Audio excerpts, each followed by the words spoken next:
Everything must change.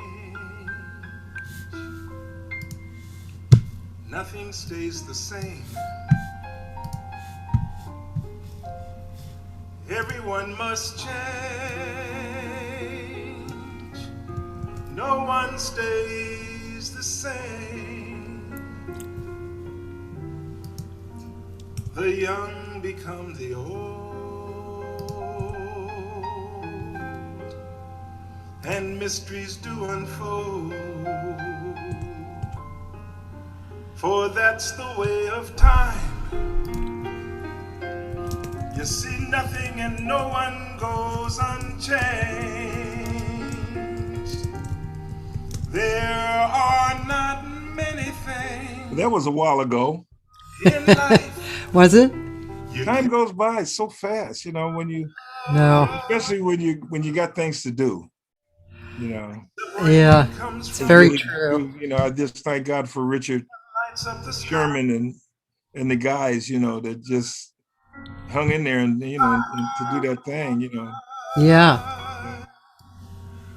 Winter turns to spring. A wounded heart will heal. I'll share the screen But just never for much fun. too soon,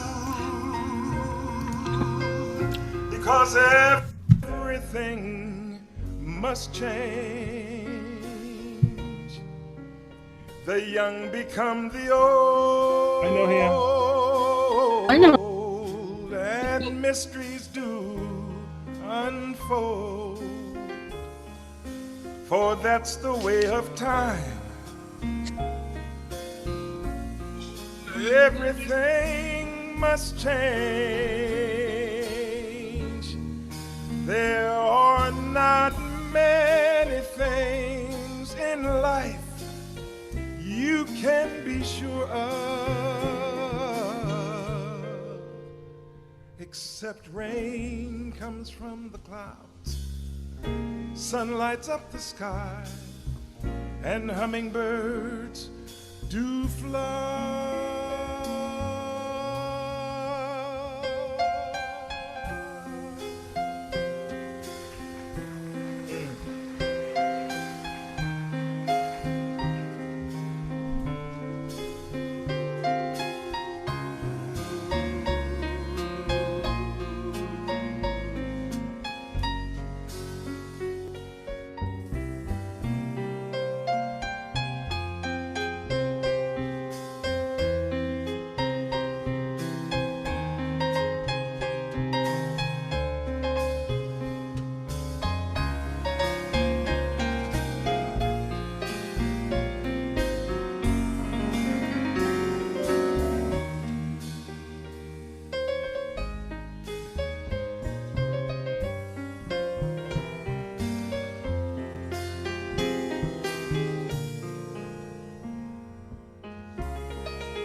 Winter turns to spring.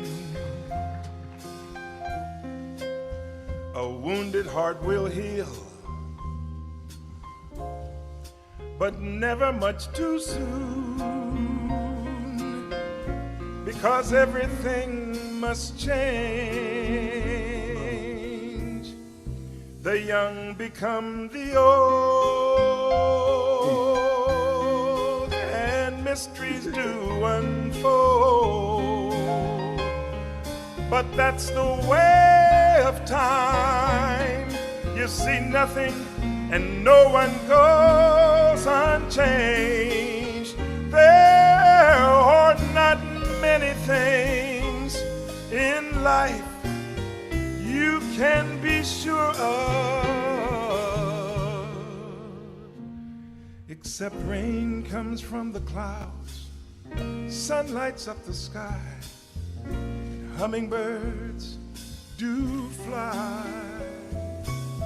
Rain comes from the clouds, sun lights up the sky, and hummingbirds do fly. Rain comes from the clouds, sun lights up the sky, and music makes me cry.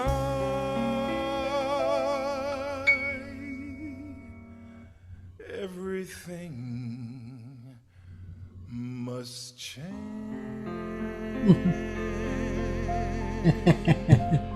Wow.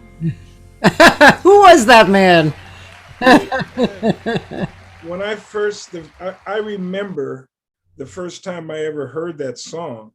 Yeah. I think it had been produced by Quincy Jones. Yeah, I think so. Was it? Let's see. Wasn't it? Well, it was. Who was the singer on that one? We are having some freezing problems today, unfortunately. Bernard and Leon Ware and them. Right. So that was produced by Quincy.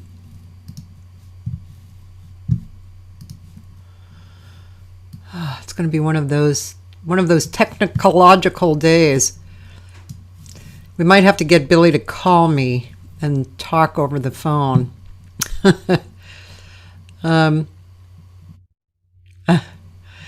He'll be back. Yeah. So Billy Redd. I don't know if you read his bio, but if you just heard that singing, you can see how beautiful it was. I think what really brings his singing out is his communication. He's really communicating, and it leads the voice and all the subtleties, and yeah, it's just a really beautiful thing. He's worked in the gospel field, but he was just telling me that he doesn't really do that anymore. Hey, unmute yourself. You have to push unmute. Like if you move your mouse around and you'll see there's a mute by your name. You see that little red microphone with a slash through it? So push that. You would think that I would be able to unmute since I'm the host, but for some reason...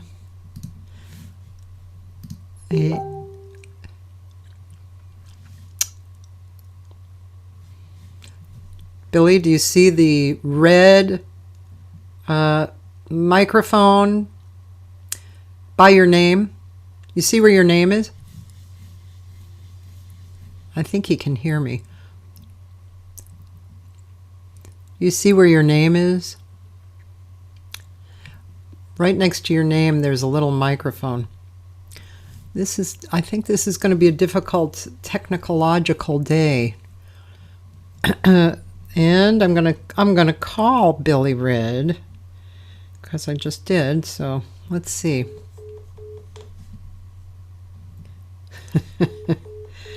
Oh, maybe he's calling me. Wow, now I have no idea what's going on. This is a really interesting technological day.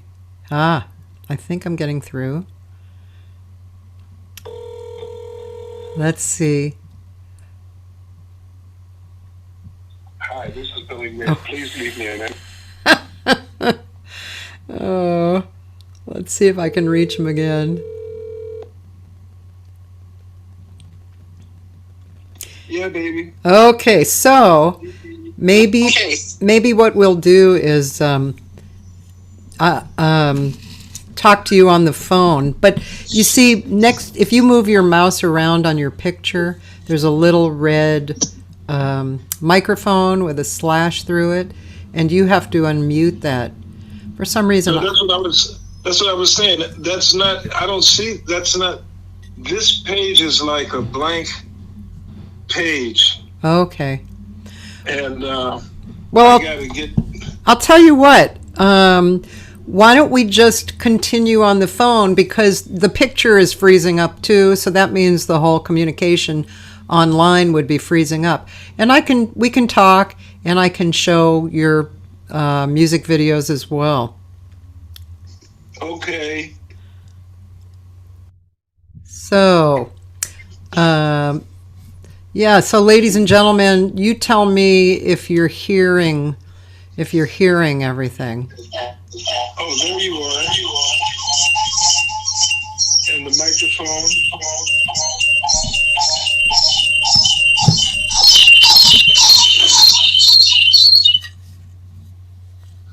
Yeah, both cannot be on.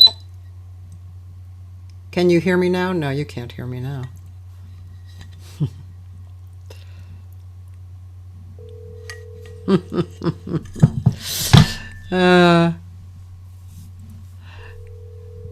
This is, I know he can call me on Zoom too. Hi. Hello? Yeah. Okay. You there? Oh, yeah, good. That's it. You did it. How about that? Does that make me a hero? Yes, it does. Oh, golly.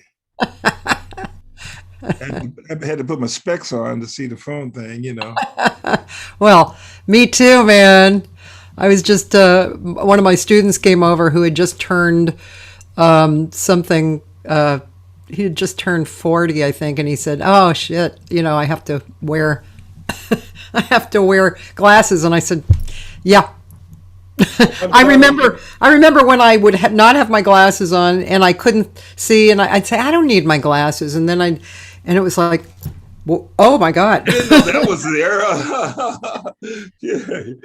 No, I've got, let me see, 1, 2, 3, 4, 5, about 6 pairs of glasses stationed all over the house. You know? Me too. I just can't figure out which degree is better, you know. So, oh gosh, we're gonna have freezing time on here. I just know it. So, Dan and Prince, thank you for your feedback. And you know, whatever room I'm in, you know, if I'm in my music force sometimes, you know, so I have to kind of commit them to memory, you know. But I can't, you know, everything must change. That's so true, man. And I'm in denial, of course. Of course. Can you say, yeah, I can see I'm okay? You know, yeah, I'm okay, you know, but you know, I know where those glasses are over there. You know? How many fingers am I holding up? You're not holding up any fingers, you know. That's what you're doing, you know. So Bili Redd and I have known each other for a long time. I had a jam session for 15 years that started. The jam session. For the first 7 years, man, that was a good session. Oh my God. I think I first came there in, maybe 03, just after I cut my hair off. Oh, yeah, that could have been early 2000s. Yeah. And I remember when you came in, because Linda Smith said to me, she pulls me over and she goes, you're going to like how he sings. And then you got up and sang, and my heart was aflutter. Oh my gosh. And then I immediately asked you if I could sing with you. Well, I remember we did I remember the first night that I was there at that jam session, I think I sang, because on my way to the jam session, I told myself, I said, I'm going to sing Fever at this jam session. When I get this jam session, I said, I'll sing because I didn't know who or what or who knew what, or, you know, how the whole thing went. So I said, I'll sing something that's really easy. I know everybody knows Fever. And so I'm driving from 62nd and Overhill when I was staying with Higgins. And I get to how.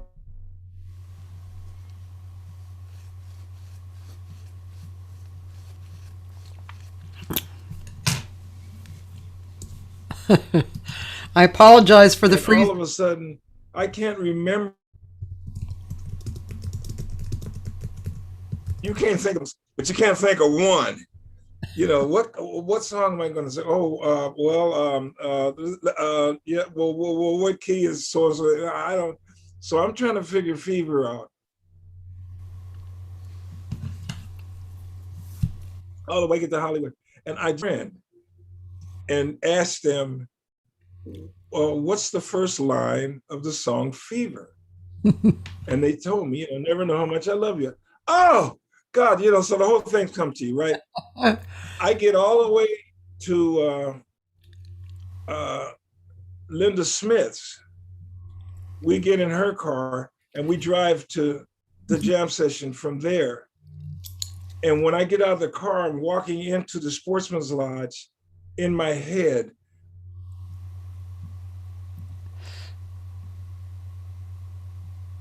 I still couldn't, that easy song again, get there. So once I got in, and I think you called, we got the new guy and all this stuff, Bili Redd, come on and do your turn, whatever. So I go up to do, and just as I walk up, and the whole time I'm walking on the mat, onto the floor, and I'm still in my head dealing with, I got to come up with the first line of this tune, or I'm going to really look like I'm going to blow the whole thing. So I said Fever, okay, we're going to Fever, we're going to do it in G minor.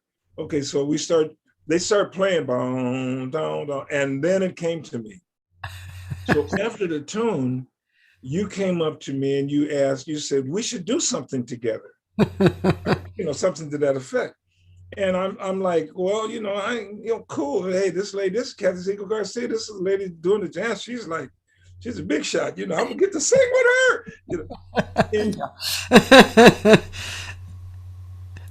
By the way, no, not really. I know what song it was too. I remember. Oh my God, this freezing is really horrible. And later on, I called Ann Mack and Sidno. Yeah. And we all came up and started doing this. Ba ba ba ba ba do ya da ba. You remember that? Yeah. We started singing these little horn parts. Yeah. For the background thing for the blues, that was one of the most fun. Nice, nothing compared to that. I mean, I had come to your jam session, I don't know, 1,000 times after that, but that was the most, to me, commemorable moment, and that was like, and I always remember, I said it was the first time, and it relieved so much stress and pressure off of me because I hadn't been to any jam sessions. I mean, they did the one at the World Stage all the time, but I didn't, I didn't really go out a lot then. I was still kind of finding myself and, back in LA and everything. But I think we sang Misty together. Misty? Yeah, like funky. Oh, the way that I do it? The Latin version? Yeah. I know we did Misty together in Simi Valley. Yeah. You invited me to play bass for you at a party as outdoor where mosquitoes were killing me. Those are my kind of gigs, man. Misty at that gig. I remember doing Misty because that was one of the tunes that I could, at that time, one of the few tunes that I could play. Yeah. Sing yeah. At the same time, to do But I do want to say that jam, those first 7 years of the jam were so outrageously good. I mean, we had so many people coming from everywhere in the world, and the way that there was no stage, and I guess it must have been that I was okay with everybody just kind of flowing in. I'd go talk to people, and I'd say, "Yeah, come on, go on up there," and it was, and especially the singing thing. I've never done what we did there before. It was what you just described. Like a bunch of singers would come up and we'd all sing, in harmony, right. whatever, backing up the horn players or whatever. And it It was a great feeling. It was a really great feeling. There was a lot of love, and just, it was great. I loved that feeling. I thought it was, not only was it a great jam for me, but it was like so many, because I remember people coming in from all kinds of situations. There were actors, you know, there's Babatunde and Robert Blake and all the different folks that would just, all the, you know, folks that would come through from TV, from the film industry, you know, and you never knew who was going to be either sitting at the bar, you know, and it's like, is that Freddie Hubbard? So over there, no, you know, but I think had that session continued, you know, it would still be, it would be big, it would be bigger than Sportsman's Lodge right now. Yeah, you know, because at that time it was there were a lot of rules and it was other things, but I thought the location. Yeah, the location. It was great. It was centrally located where folks would come from all different areas. The room was big enough. Yeah. To hold people, you know, even up. The parking. Part up there, I liked it up there, you know. No cover charge, very loose, you know, very easy. Right, you know. Well, you're always gonna have, but you know, I got teased a bit about it.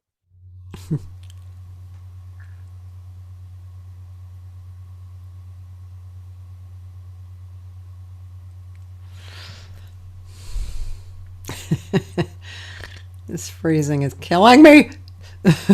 Because someone asked, someone close to the end of the run there, you know, some making any money on that. I said, why not just, because they're selling a lot of hot water and people are bringing tea bags, you know. But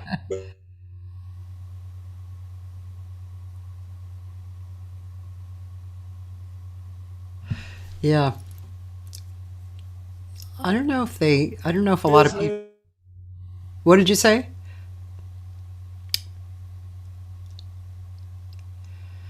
Hey, Prince Moore. Hey, Dolores Peterson. Hey, Pat Kelly. L.M. Booker. Dave Dirge. Beryl Hart. Annie Wall Ferguson. Oh, I might have to get him to call in with the phone number instead. Let's see. Oh my gosh. Well, let's see. I could play him.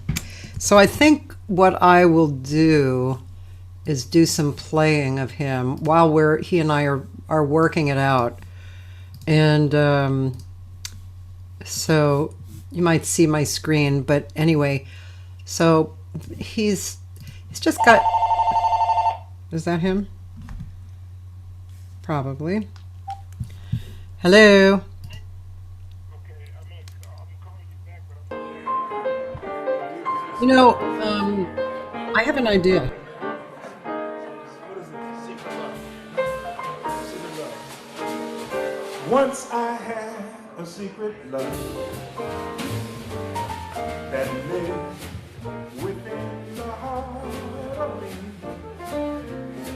But all too soon, my secret love became impatient to be free. So I told a friendly star the way that dreamers often do, just how wonderful you are. That's why I'm so in love with you. Now I shout it from the highest hill, even told the golden daffodil, at last my heart's an open door. My secret love's no secret anymore. Well, once I had a secret love that lived within the heart of me.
I'm listening to your singing.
All right. So I think we got this happening. And by the way, do you use Safari or Chrome? Do I use Safari or Chrome? I have used Chrome. Someone said that Chrome is better. So anyway, if we have trouble, I don't know. If you don't have Chrome up, no, I do. I have Chrome. Well, that might be the better one. But let's see what happens. Who is in that trio? That was I'm trying to think. Evan Stone on drums. Oh, okay. Yeah. And Adam Cohen. Yeah. And Richard Sherman. Richard Sherman on piano. You've worked with Richard for a long, long time, right? I think Richard and I first started working with Richard in the last part of 04. Yeah, last part of 04. So it's been wow, quite a few years now, Yeah. Were you working before the pandemic? Yeah, we were. We were at Terranea for 10 years. Year before last was 10 years. Really? And wow.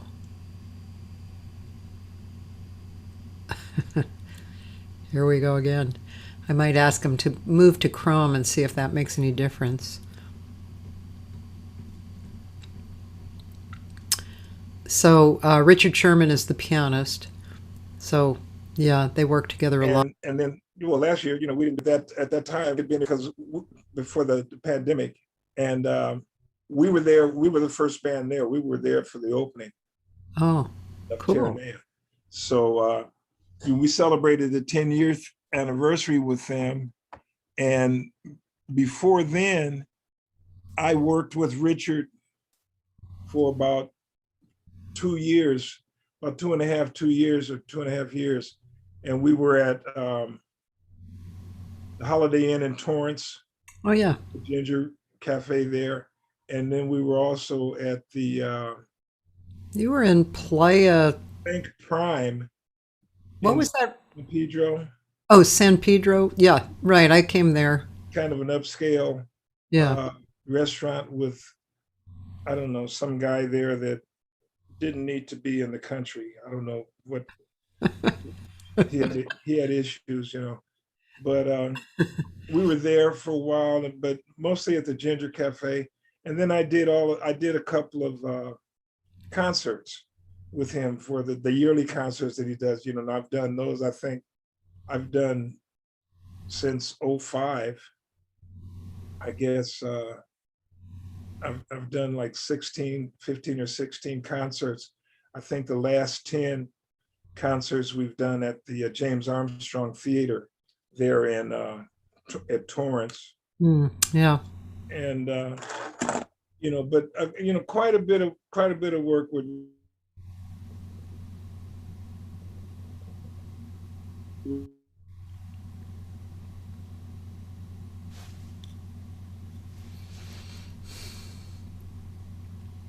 I'm gonna see if he can join on Chrome. Recorded 2 CDs with him, and it was. Hey Billy. We did. Billy, I'm sorry to interrupt you. Let's try opening Chrome for you. Open Chrome and take the invitation link, paste it into the to the address bar so that it goes into Chrome?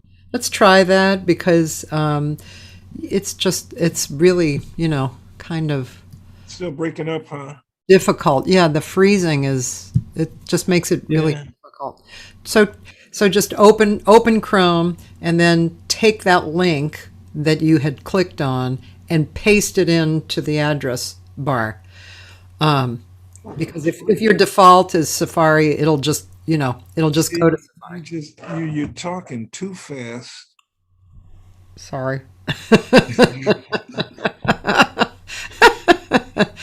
I so want to get into your history and talk about it, Oh yeah. You okay. I'm into Chrome. I think. Okay, so Chrome is opened up, right? The Chrome is okay. Now take the link from the email. You know how to cut and paste, like copy the link. Where's your secretary when we need her? She disappears when she said she was when she thinks everything's cool. You got it, pops. You got it. Okay, I'll see you later. She said she was really smart. I said I think she's really smart, and she said I am. So if you can just highlight and copy the link in the email, and then go to Chrome and paste it into the address bar. Was that slow enough? See, he's frozen, so I don't know if all the kids are smart these days. Go to Chrome instead of this. You need this stuff here. Thank you, Miss Secretary. He's getting it, boy. I like your hat. Thank you.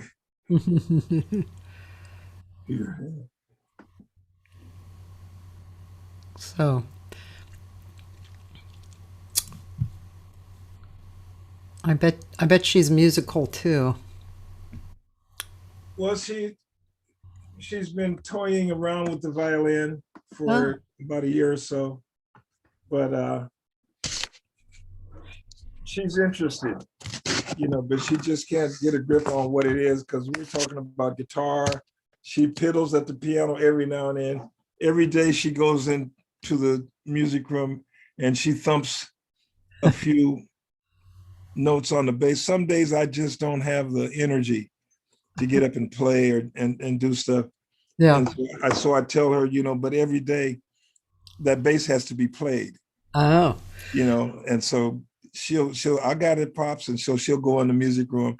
She'll just thump around on it, for a minute or so, and I tell her that's good, but we just don't want to go a day without that bass, because if you do it, yeah, it gets lonely and goes start forgetting who you are. Yeah. It gets lonely, it goes into a funk. Yeah, man. And not the good kind of funk. Okay, so did you actually go into Chrome and paste? Is that what you did? Did she paste it? Now you have to. Okay, now you have to go to the link and then join all over again in Chrome. I'm on. Well, you're in Safari still because I didn't get another invitation from you. I didn't get like, hi, I'm here. Where am I at then? I think you're in Safari. Like up at the left corner of your computer, what does it say, Safari or Chrome? The left part of my computer. Well, I see Zoom up there, but. Oh, okay. So click off of the Zoom window somewhere.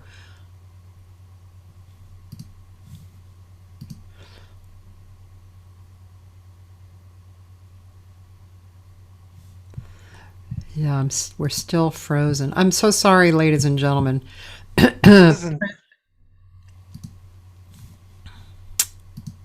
Yeah, sorry about this. So I don't want to get off and then come back.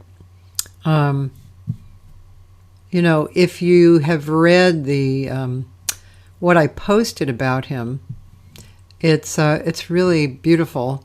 Bili Redd Thedford is the phenomenal premier vocalist who stirs you to rise from your status quo and soar in melodic wanderings of all sorts.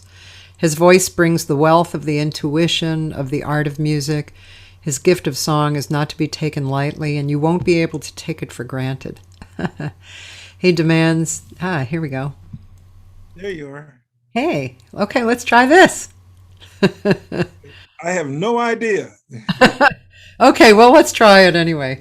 I was just reading your bio, so if you freeze too long, I'll just continue. And I'm really, I sent you 2 pieces of bio stuff, and neither one of them were the accurate bio, the real bio. I couldn't find a bio, and I was and when I sent it, I was going to call Reverdia because Reverdia put the bio.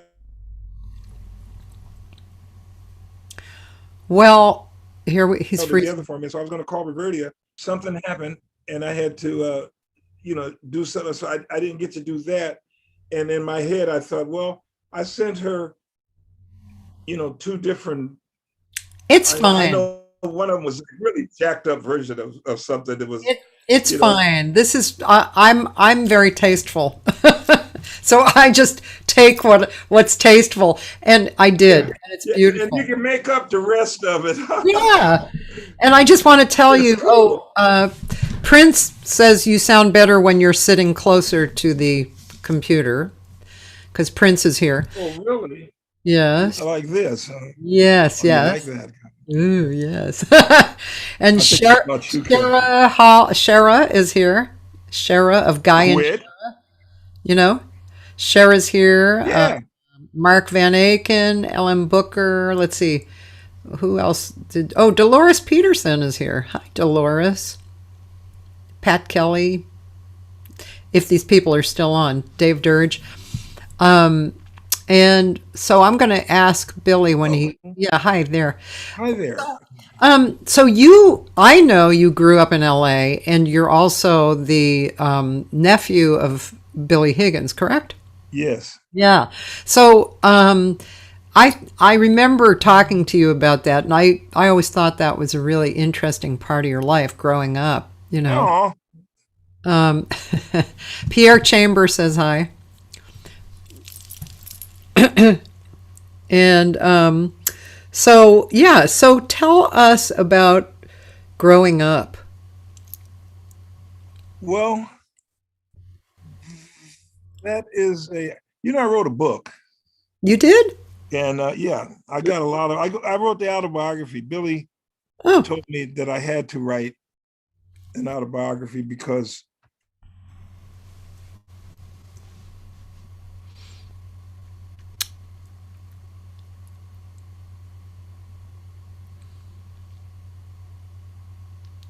continuing on with his bio, accomplished as music arranger, composer, lyricist, percussionist. Because of we had really written, we were just moved to Pacoima, and we were still,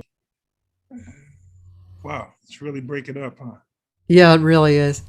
I don't know if you were able to go into Chrome. I pushed it wrong. Hello? Hi, I'm here. There you are. Okay. Yeah. I tried to push the volume down. Oh, okay. And I pushed the mute button instead. Yeah. But I was saying, Billy. So he's talking about Billy Higgins, who was the one that, kind of told me, you got to write. And at that time, I never thought that my life was, when you're living it, you don't see it, as other people might see it. Yeah. So I never even had when he said, write your story, write about your life, write about our life, come up. He said, it's really incredible. And I'm like, huh? Incredible? Hustling on airplanes, in Indonesia is incredible, but, but I wrote, of course, I wrote because he asked me, he told me, but this was just before he passed. Yeah. So I started writing it then, and that was in 2001. And of course, he passed away in 2001. But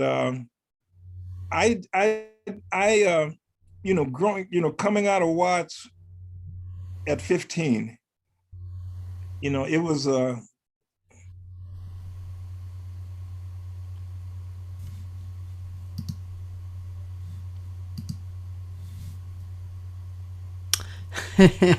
okay, so he's a music arranger, composer, lyricist, percussionist, bassist, and overall a musician's musician. And let's see, what else? He his humility lends a gentle strength of sensuality to his vocal performance, and that is the truth. That is so the truth. And it was like going to heaven. And I love the hills. I loved to hunt when I was into me. Still the same way. And I'm back home.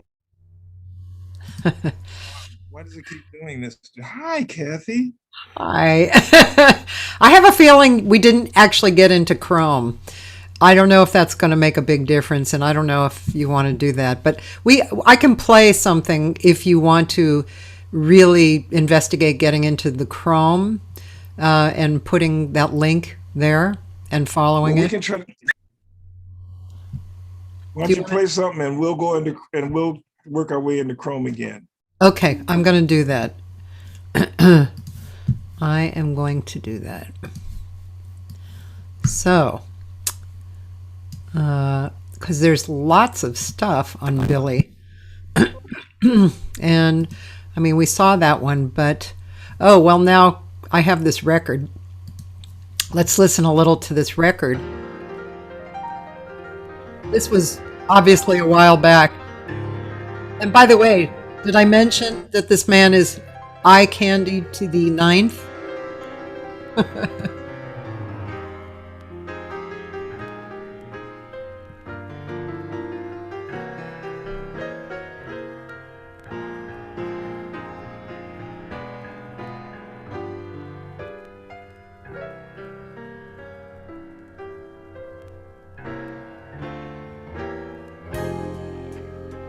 Crystal gazers cannot see just what and who you are to me. Though if they could, they'd understand you're more than just someone who loves me more and more as days go by. Taught me all the reasons why I cannot quit. I must be strong, for there are others looking on. So when they ask the reasons why, my song of you is different. Just tell them what I feel, they ought to know.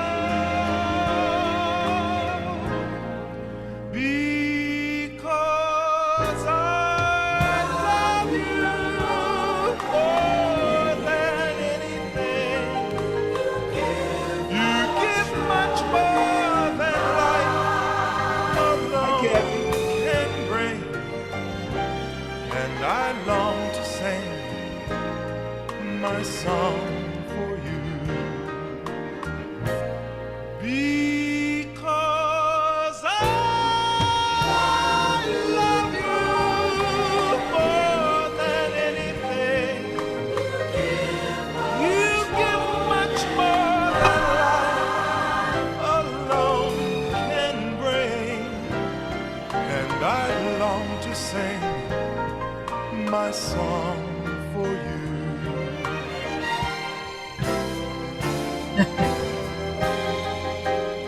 The crystal gazers may never know the reasons why I love you so. Though if they could, they'd understand I'm more than just someone who loves to sing my song.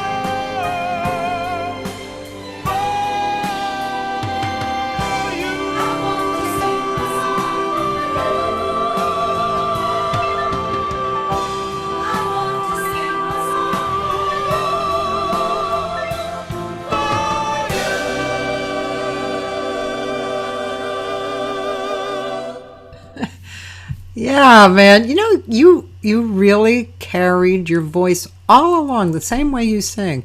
I mean, you were maybe a little lighter then, but I mean, you still sing the same, and you're just richer now. But it's really great. It's amazing because when was that? You were really young there, right?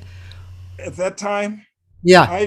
that was done in 1978, recorded in 78. And I think at that time I was, in 72, I was 30 in 72. Yeah. 72. So I was about 30, 36, 37 years old then. That was my second project. Really? And it was fun because Freddie Pirro, who was no longer in the business, he sold Ocean Studios and got rid of all of his stuff and gave me all of my stuff back and everything. But we kind of graduated from high school at the same time, different high schools, graduated together, at the same year in 1960. And he had it was a liquor store, and Mom they owned a bunch of property in North Hollywood. And we turned it into we started building motorcycles. Oh. So I was building bikes and stuff, and I was young and crazy then. And then we decided, because we had some other people who were in the music and he sang, and I had done a lot of stuff, and I had been out with Johnny Otis and stuff. And so he said, why don't we build a recording studio? We knew nothing about it. We ended up building a recording studio, 2-track recording, and we were working. I don't think anything ever got out of the doors in that studio, but we had and we learned a lot. Yeah. And then we graduated to 4-track, and then we graduated to 8-track, and kept doing that. And by the time I was, I guess by the time I did this first album, the album just before this one that you're playing, I never did like my voice. I never did like my voice. I like what I could do as a singer, but I didn't like the instrument. I thought it was too thin. It was too, it didn't have enough substance to it. My favorite singers was Billy Eckstine and Ray Charles and Nat Cole, and I couldn't get that baritone thing out that they had, and they would just piss me off, because I wanted to be like, I thought when I was a kid, I thought that I would grow up to look like Eckstine and to sing like Eckstine. I had the light eyes and the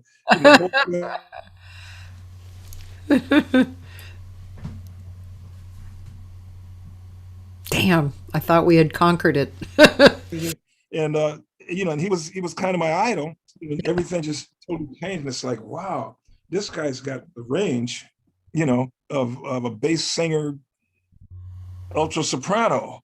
I mean, he could just go from one end to the other, And so I just, I always like, I need more. I need something, because if it's too clean and it's too, I sound, I would rather sound like a muted trumpet than a unmuted trumpet, the sounds are too pure. I didn't like that sound. Yeah. And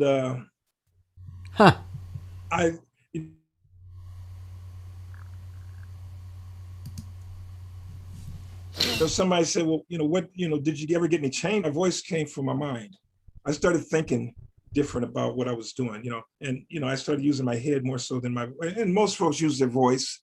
Yeah. And they just go, hey, I can work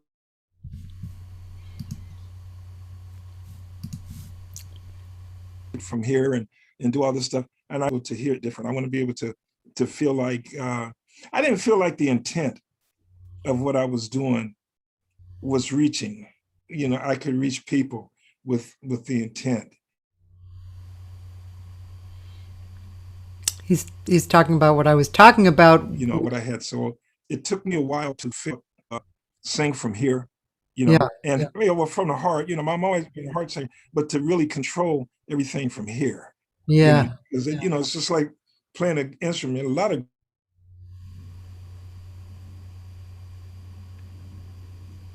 great guitar players, but they don't have any tone. They don't have any rhythm, or they may have great tone, they may have great rhythm, but they might not have any structure, to, the patterns and stuff. So I wanted to try to bring the whole thing to full circle.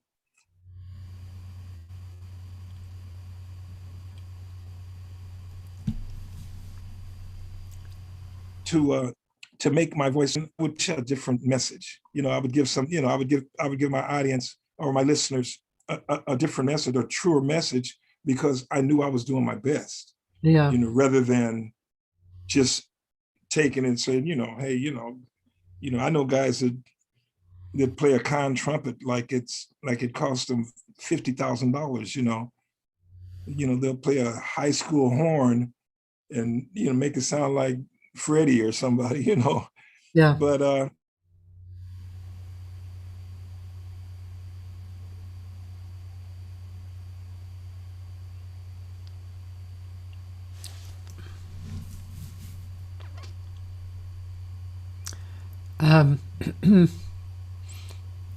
just had to change things. Was when I was doing the studios. I would get calls from the Bergmans and Alcasha and all these different writers. A lot of people that were writing out of Motown.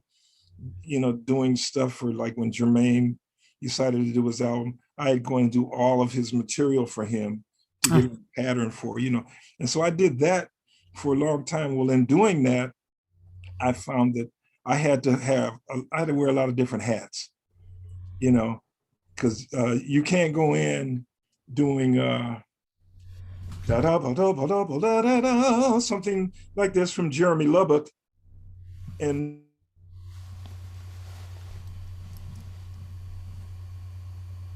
the next session, which going and do a blues tune, where you got to, we want some of that Howlin' Wolf stuff, well, you have to know how to change it up, So I guess,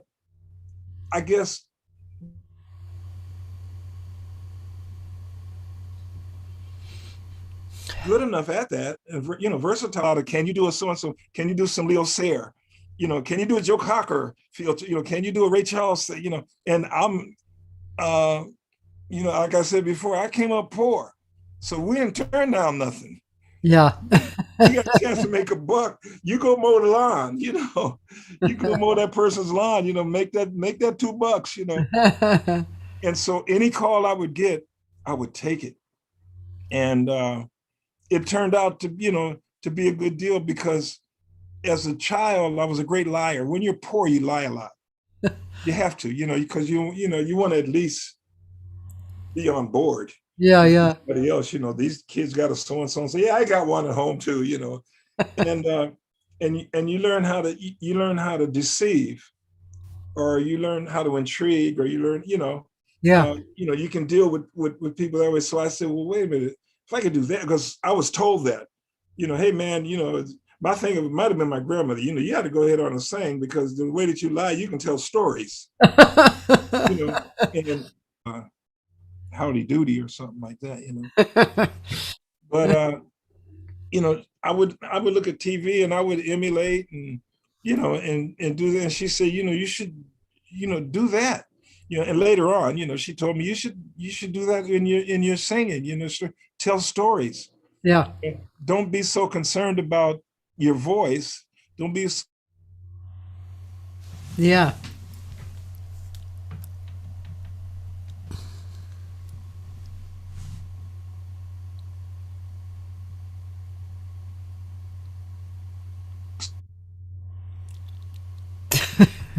So concerned about a song, have a great intent. So I always tell people what it is that they came for, and anybody that comes, when they, Cathy Segal-Garcia is doing a little concert someplace out of Iowa, those people are coming to get blessed.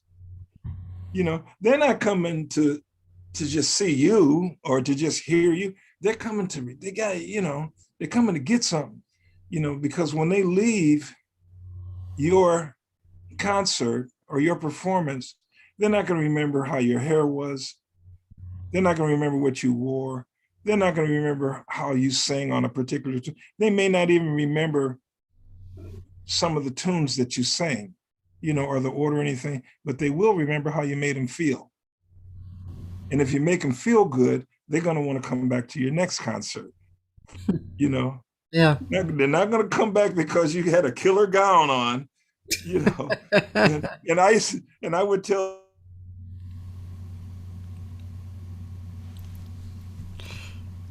this to Debbie Joyce all the time, because she has all of Nancy Wilson gowns. I said, people aren't coming, your gowns are so beautiful, and I'd tease her, and she'd get Pips. Pips is right around the corner from my house. Right. I walk around there and see her do her thing. I say, and I say, you sing a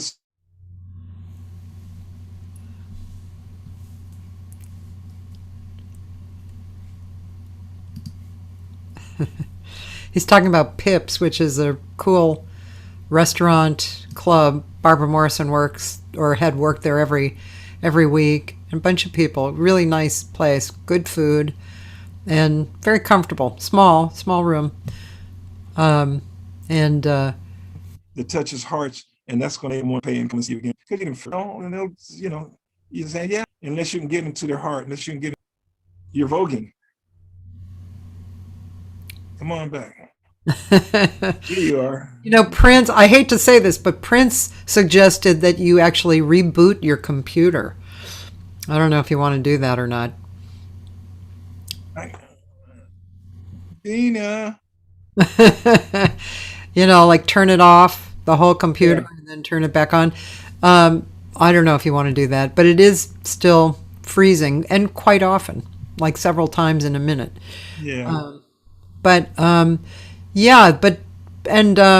Your stories are so good. Well, I might have to have you on again if this is going to continue, giving us problems, just so you can, because you have such a great history and a great point of view.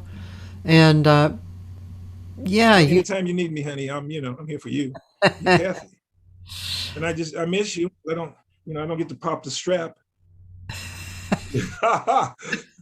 Oh yeah, man. For that to come in there. I forgot about that. Well, also, so Billy's, we need to know all about his coming up,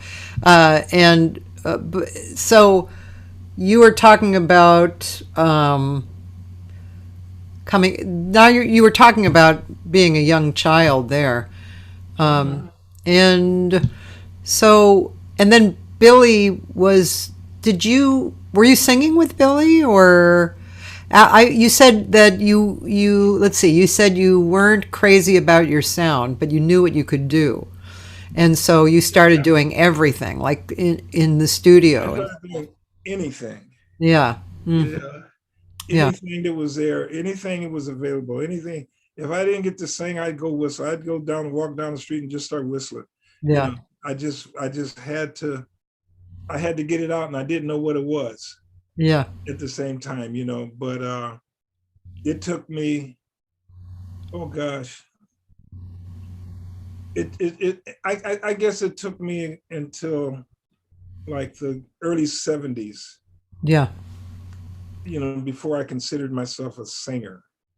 Wow. And were you playing before that? Well, I didn't start playing bass until 1970 in Indonesia. Oh, did you have a long-term gig in Indonesia? Yeah, we had a long-term gig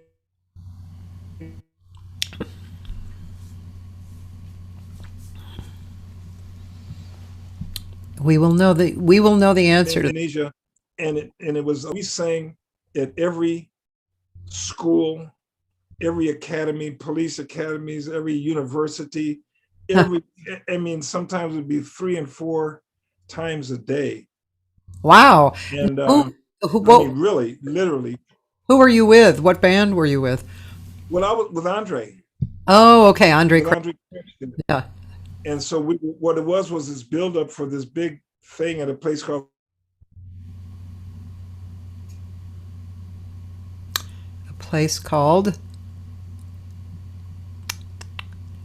We're waiting. Sanai Stadium in Jakarta. And so they just had us doing we promoted everywhere. It was so much until, this little voice kind of said, hey, I know more. Come on. and a guy named Steve Conway, who was playing guitar with the band at the time. We didn't have a bass at all in the band. Huh. No bass. And for gospel, that's kind of interesting. And this guy, Steve Conway, bought a Beatles bass that McCartney plays.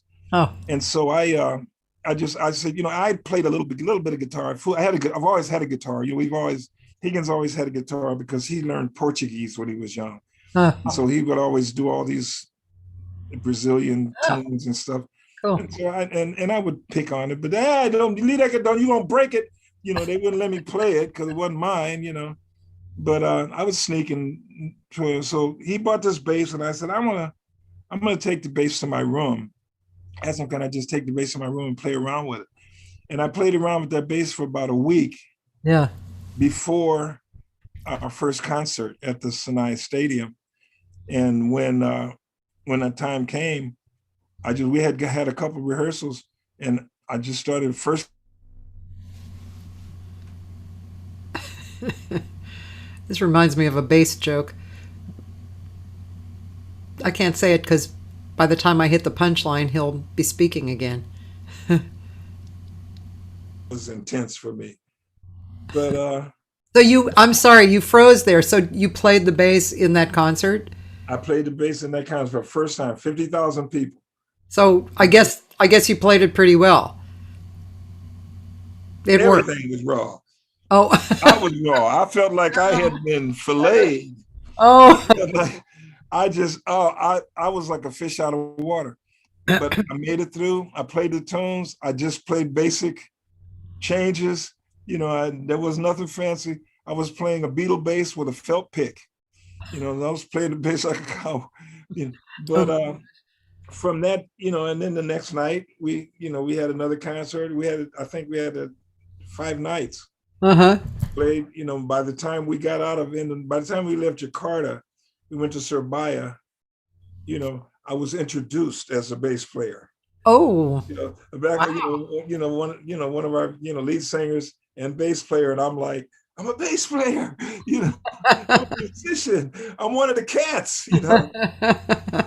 and Billy, you know, and Higgins would always talk about that. He'd always say, man, you know, he says, you know, when you're working, he says, just always have an intention to be, you just want to be one of the cats. Yeah. One of the cats you're in, you know, because you can always be a headliner, or you can always, you know, you can be the star. He said, but you got to be one of the cats, because when one of the cats, well, then you're accepted, you know. So, yeah, you know, that's how I felt. You know, here I am in Indonesia, in Surabaya, and it's like, I'm one of the cats. You know, I'm one of those guys. I'm like the drummer and the guitar player, you know.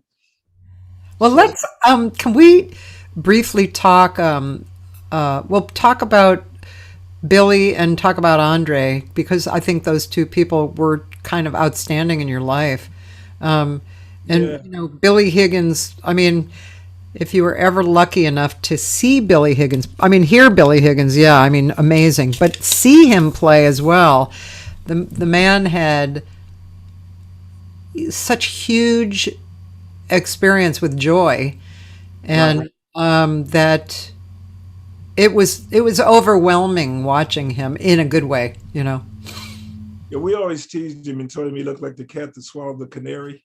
You know, but the thing about Billy that a lot of folks knew and a lot of folks didn't know, yeah, was that Billy was shamanistic. Oh. You know, he didn't. I did not know that. He didn't rely on what was happening right now in this time to, you know, to dictate the type of musician he would be. Anyone that, like, if you hung out in Lemert or hung out in some of the stuff that was happening around LA, whenever you would see Billy Higgins on a drum, when he would sit down at the drums, the first thing he would do would be to pick up his sticks and click them in the air twice. Oh. He always did this. Oh, wow. Most folks missed it, you know, but some that were, you know, some on the inside, you know, knew what it was. And when he did that, it just seemed as if the whole room went into an altered state of consciousness with him. Yeah. in the middle of if he would play a solo or in the middle of a tune or something like that, or at the end of a concert or something.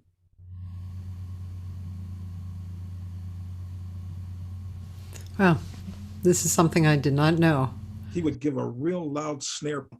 This reality, it was just something bizarre. A lot of people know, and that's why they always talked about him being magical, or being a Pied Piper type thing. Yeah, because you would follow him. I saw Higgins walk through Leimert Park one time with a tambourine during Christmas and do carols. He's a Muslim, sing Christmas carols with everybody, and the only person that you could hear would be him. And he didn't have a great singing voice. He could sing a lot of that low key, but he couldn't. He couldn't sing Jingle Bells without sounding like a frog. But he's walking around with this tambourine, beating the tambourine, and we're going door to door in Leimert Park singing Christmas carols.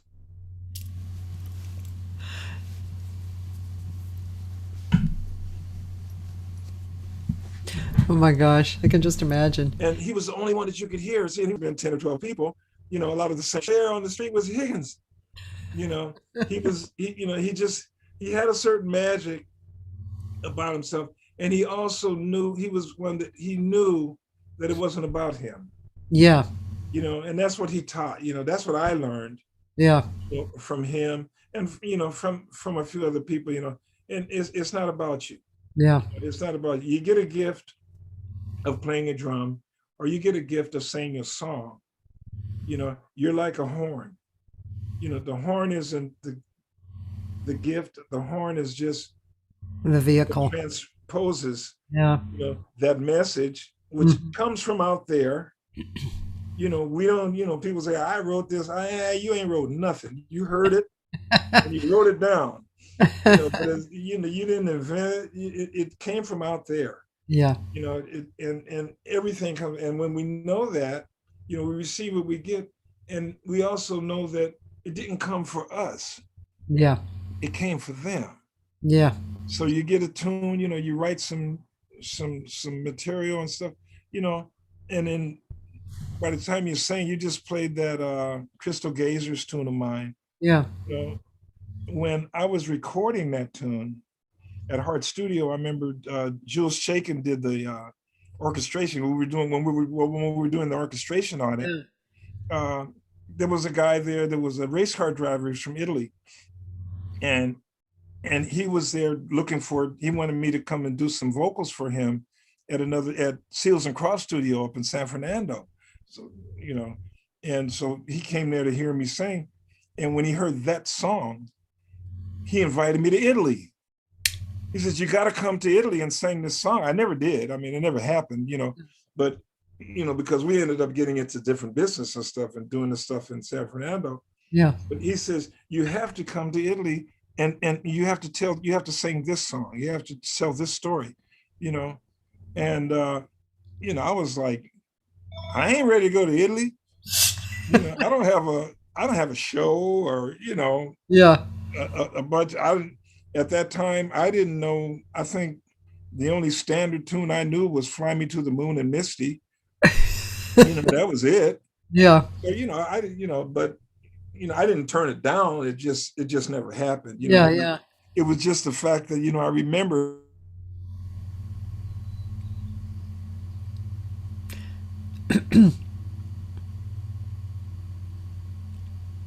This what he's talking about now is very obvious when you know Billy.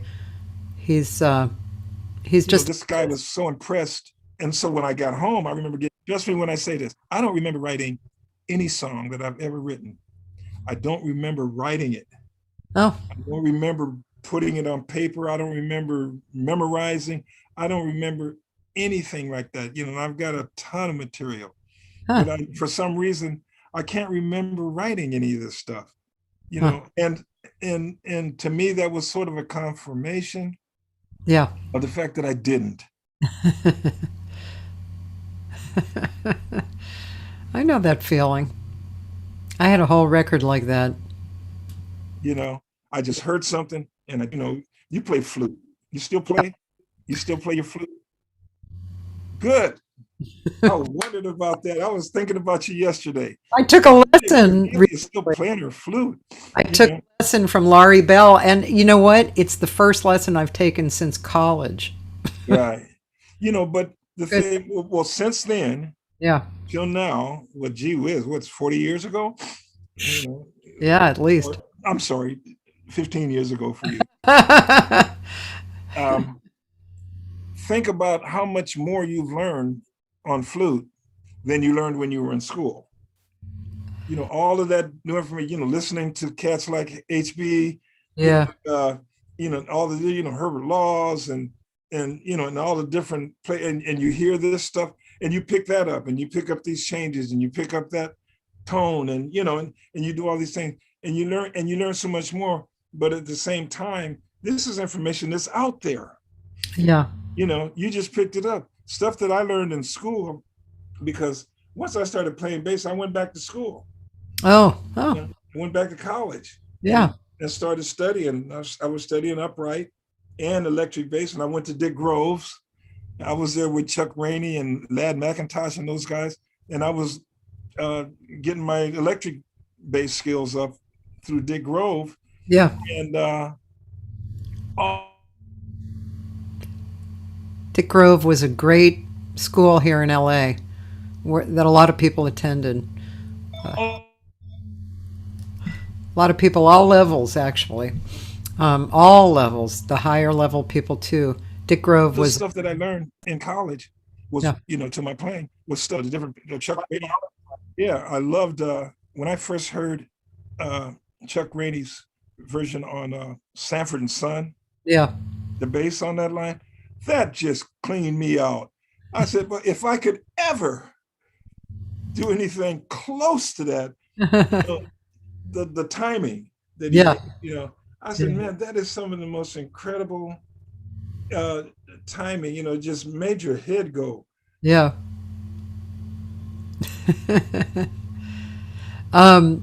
Over there, so the Motown stuff from James Jamerson, Carol Kay.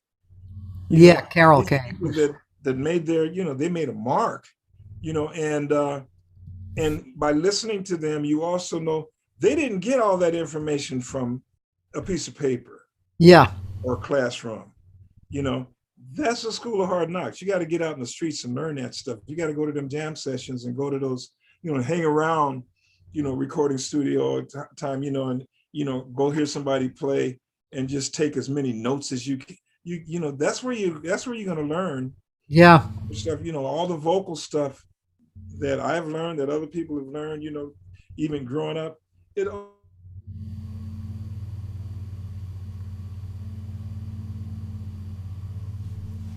all comes from hearing, all this. I mean, weekly vocal lessons. Can you give me vocal lessons? I said, no, I can't give you vocal. I don't think anybody can give anybody vocal lessons. That's just my opinion. Yeah. I get people that, you know how I am. People that ask me, can you teach me how? You keep talking for a minute. Sorry, talk to the people. Yeah, well, folks, I ask.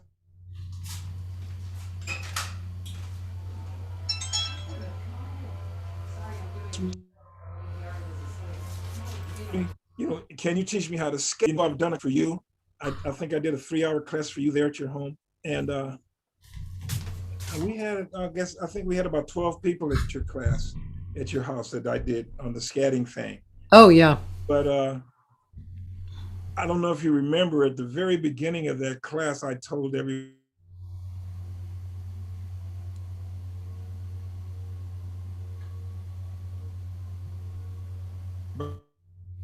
I cannot teach you how to scat. I can teach you stuff out. And I told everybody, I said, first thing you do is you find one of your favorite musicians and have them play solos.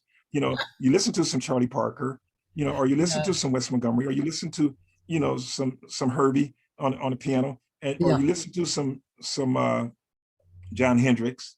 Yeah. Or something, and you listen to those people and don't emulate them, but you figure out what it is that they're doing. They're doing an instrumental solo, and it just so happens that the voice, which is 3-part, you got rhythmic, lyric, and melodic. you know, how you put those three pieces together and turn them into improvisation. Yeah.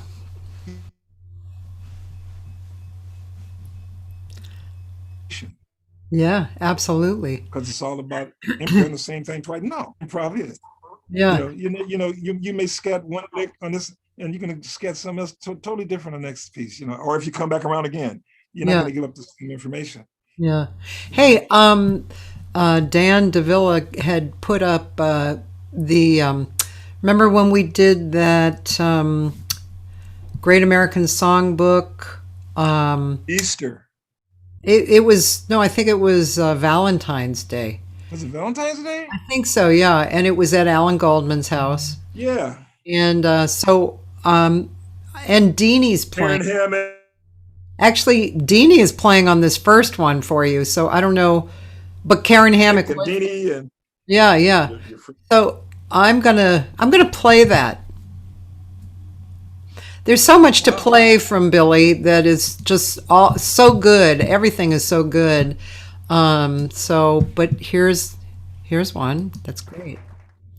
That was Ann Mack. We had like 14 people.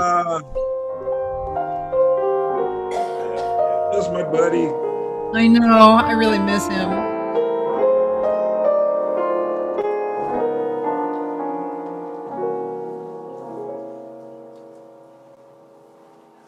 For all we know, we may never meet again.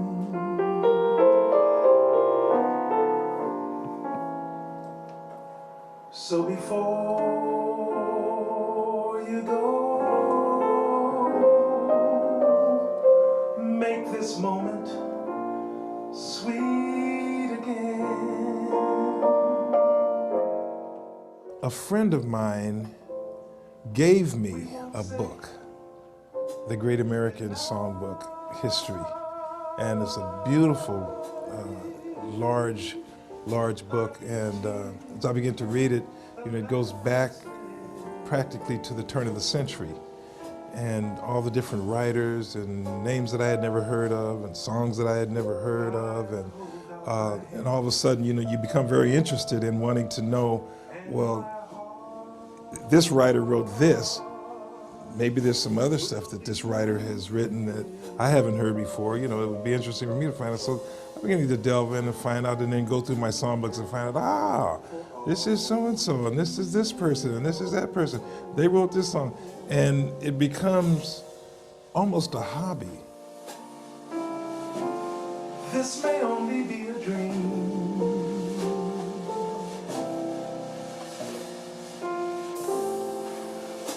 for we come and we go like a ripple on a stream.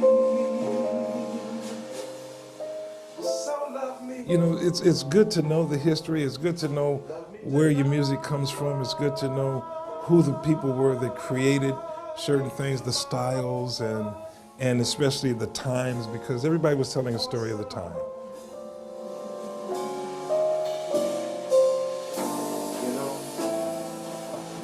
Tomorrow may never come,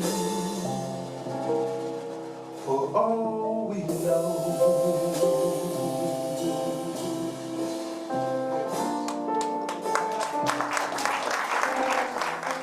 For all we know, which became what it is, in relations to me, was just because it was a song that I learned. I didn't know a lot about the writer, anything about the song, and I learned this particular song because I loved the melody, and because basically musically it moved a certain way and was like water for me. I began to write out all the lyrics to every song that I'd done, every song that I knew, every song that I sang. Just write the lyric out and just go through the lyric, just because I was interested in trying to understand the storyline behind what the song was. And I read the lyric to this song, and it hit me like a ton of bricks.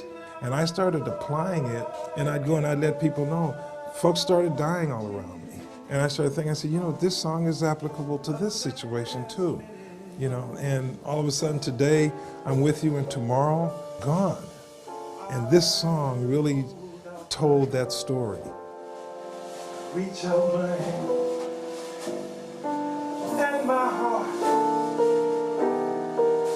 will be there.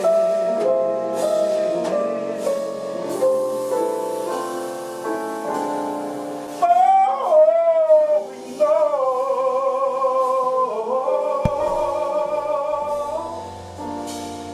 this may only be a dream.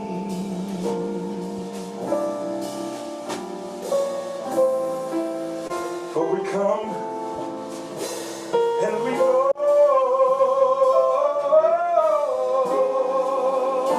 like a ripple on the stream. So love me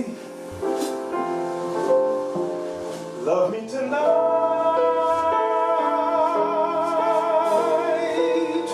Tomorrow was made for some. Tomorrow may never come. For all we know.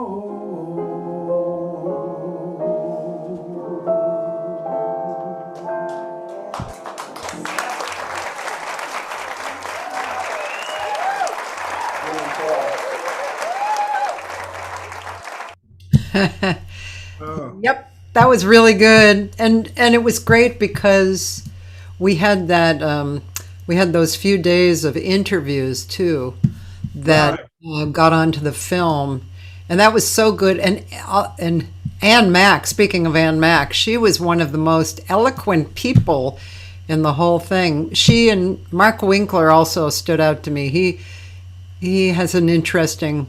I don't know if you guys have ever talked about old Los Angeles together, you and Mark Winkler. Right. Yeah. Yeah. But that was that in itself. That's another one of those times I was talking about.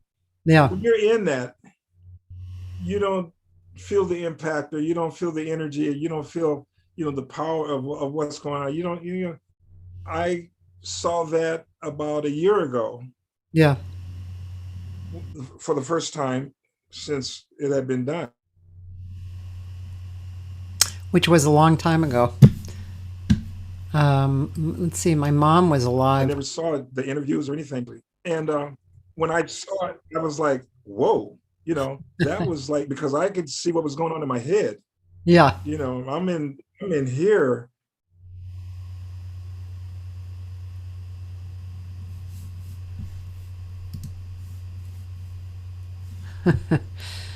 With that song, especially with that song. And I'm going to tell you this. And when I close my eyes, I go there. I go to that moment. I go to that song. I go to that story. I go to that. The projection comes out of there. Yeah. I go get my stuff in there. Yeah. And then I'm singing one line and my eyes are closed. And while my eyes are closed, I'm dealing with the next line. Yeah. Because I just want to make,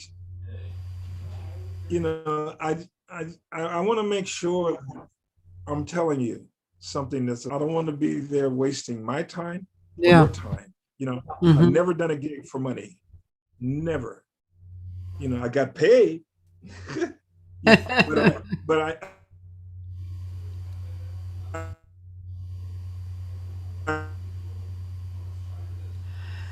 Yeah, boy, he kind of hit on the head what I'm thinking about lately, because there are gigs coming up, and people don't necessarily want to come out for various reasons right now. Yeah, including the pandemic, but money too. When I create a gig, I don't think. I mean, of course, I want to get paid, and I know everybody wants to get paid, but it's really about something else for me. And that's probably why I love Billy so much. That gig we had, in my usual manner, I booked like 14 singers. Oh, including Deanie Clark, who was playing piano for him, and he's a wonderful singer. Pinky Winters and Gina Eckstein and Mark Winkler, Kevin Latow, me. Who else? Kat Connor. I wonder. Yeah, I think there were some other guys there too. And then we, Ken, I can't remember Ken's last name right this second. He lives in Carmel. He's a filmmaker, so he made this film, and the whole thing was originated by Ron Kaplan, who was from San Francisco. You have to unmute yourself. And so, yeah, and it was done at Alan Goldman's house, as we lovingly call the G-Spot. And yeah, Karen Hammock and John Hatton was the bass player, and the drummer, can't remember his name because it was a long time ago and I hadn't used him a lot after that, but he's wonderful drummer. I really loved his playing. And anyway, we had 14 singers, and we had these interviews, like you just saw. There was like an interview kind of interwoven with the singing. And yeah, it was absolutely wonderful. Just great. And yeah, so boy, now Billy looks really frozen here. So he sang with people like George Benson, Randy Crawford, Andre Crouch, one of the biggest names in gospel, Quincy Jones, of course Billy Higgins, who was his uncle, Jeromy Lubbock, Melissa Manchester, Minnie Ripperton, Sarah Vaughan, and the list goes on. And he had 6 Grammy nominations, 1 with Jessie Jackson, 2 personally, and 3 with Andre Crouch, resulting in the winning of 3 Grammys. And he'll fondly concede to his having been admitted to the Gospel Music Hall of Fame in 1996. And, you know, he was in the studio for 6 years as a vocalist and vocal contractor, and 25 years of record producing. He did voiceovers, modeling, very handsome man, tall and handsome. And yeah, he's very involved in the world stage, Lamert Park. You know, the world stage was started by Billy Higgins, his uncle. And it was a very small room at first on one side of the street. And then in recent years, it actually moved across the street to a much larger space. And now Dwight Tribble, the great singer Dwight Tribble, runs it. So, and it's still a really great location. And you can go on the World Stage website, and you can see the music that they've been doing. In fact, I did one during this time. We were, it was a concert against racism. So, yeah, I had fun on that one. And he, of course, he's traveled all over the world. And he's not coming, maybe he's rebooting.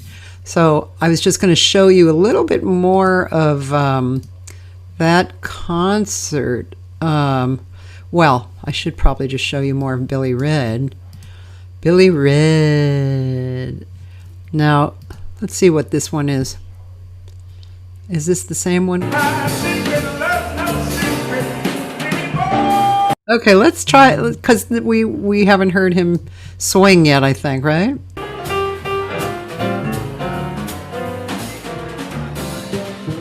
Oh, I missed the beginning. Let's see. That's Adam Cohen, who's a great player.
guests tell me that they can hear me all the time, so we're going to put this out there for them.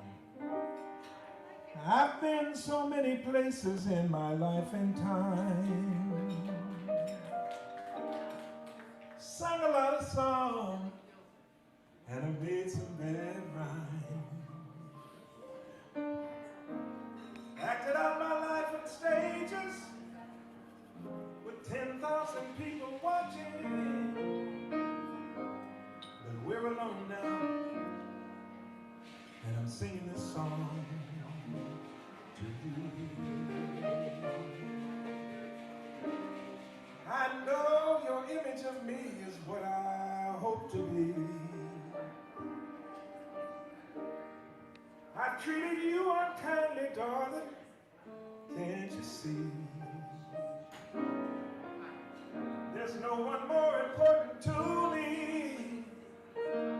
Baby, can't you see through me? 'Cause we're alone now, and I'm singing this song to you. Now you taught me precious secrets, true love withholding nothing. You came out front when I was hiding. Yes, you did. But now I'm so much better.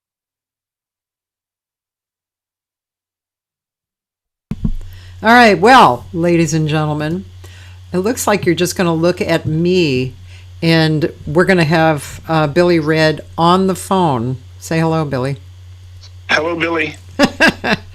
So, yeah, tell me if you have trouble hearing him. Otherwise, we're going to do it like this. I'm going to keep the phone closer to the microphone, so that yeah, we're just having some serious issues with Zoom today, the connection. Man, I know, it's crazy, isn't it? it's crazy, yeah. Yeah.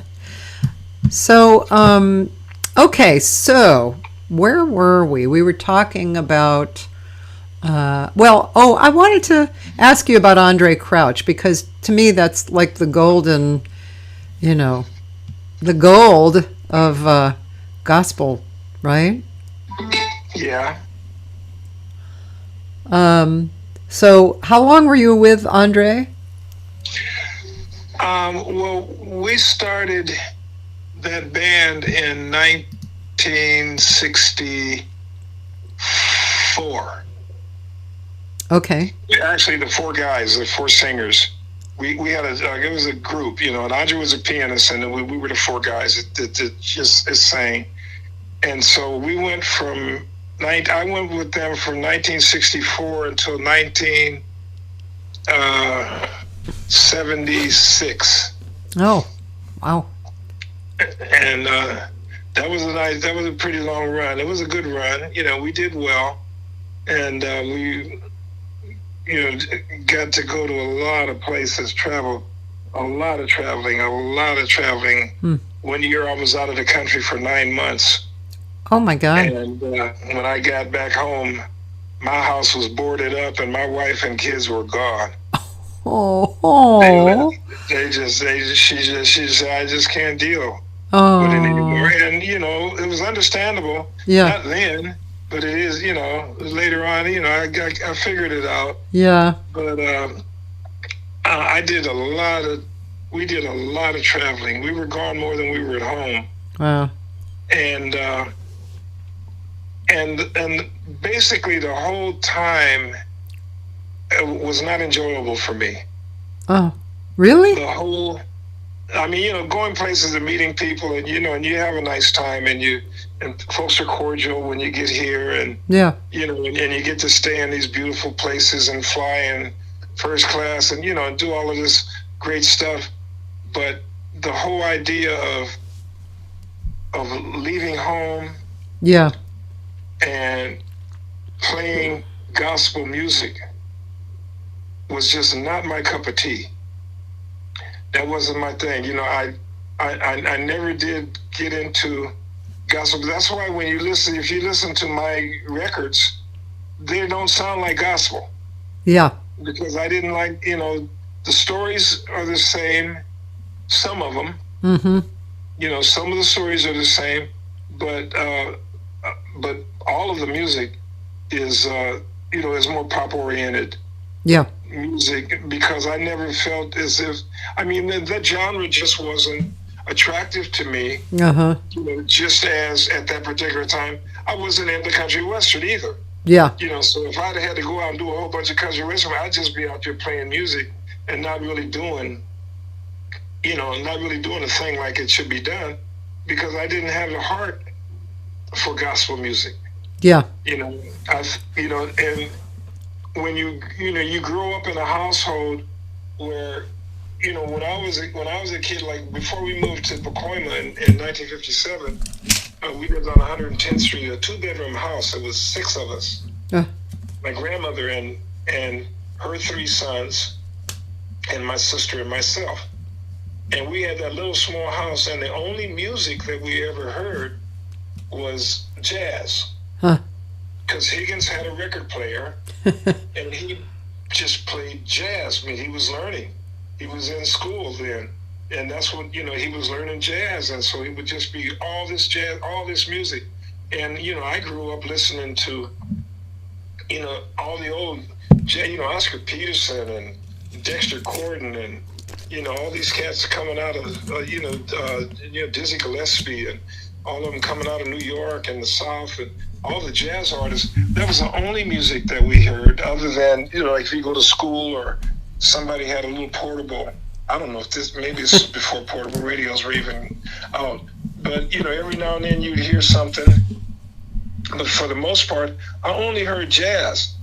And it was so intricate, and it was, that music was so complex, especially back then when they started freestyling and what they call progressive at that time. That stuff was wild. It's crazy. I still can't listen to some of it sometimes. Everybody's going in a different direction, and they all knew where they were going.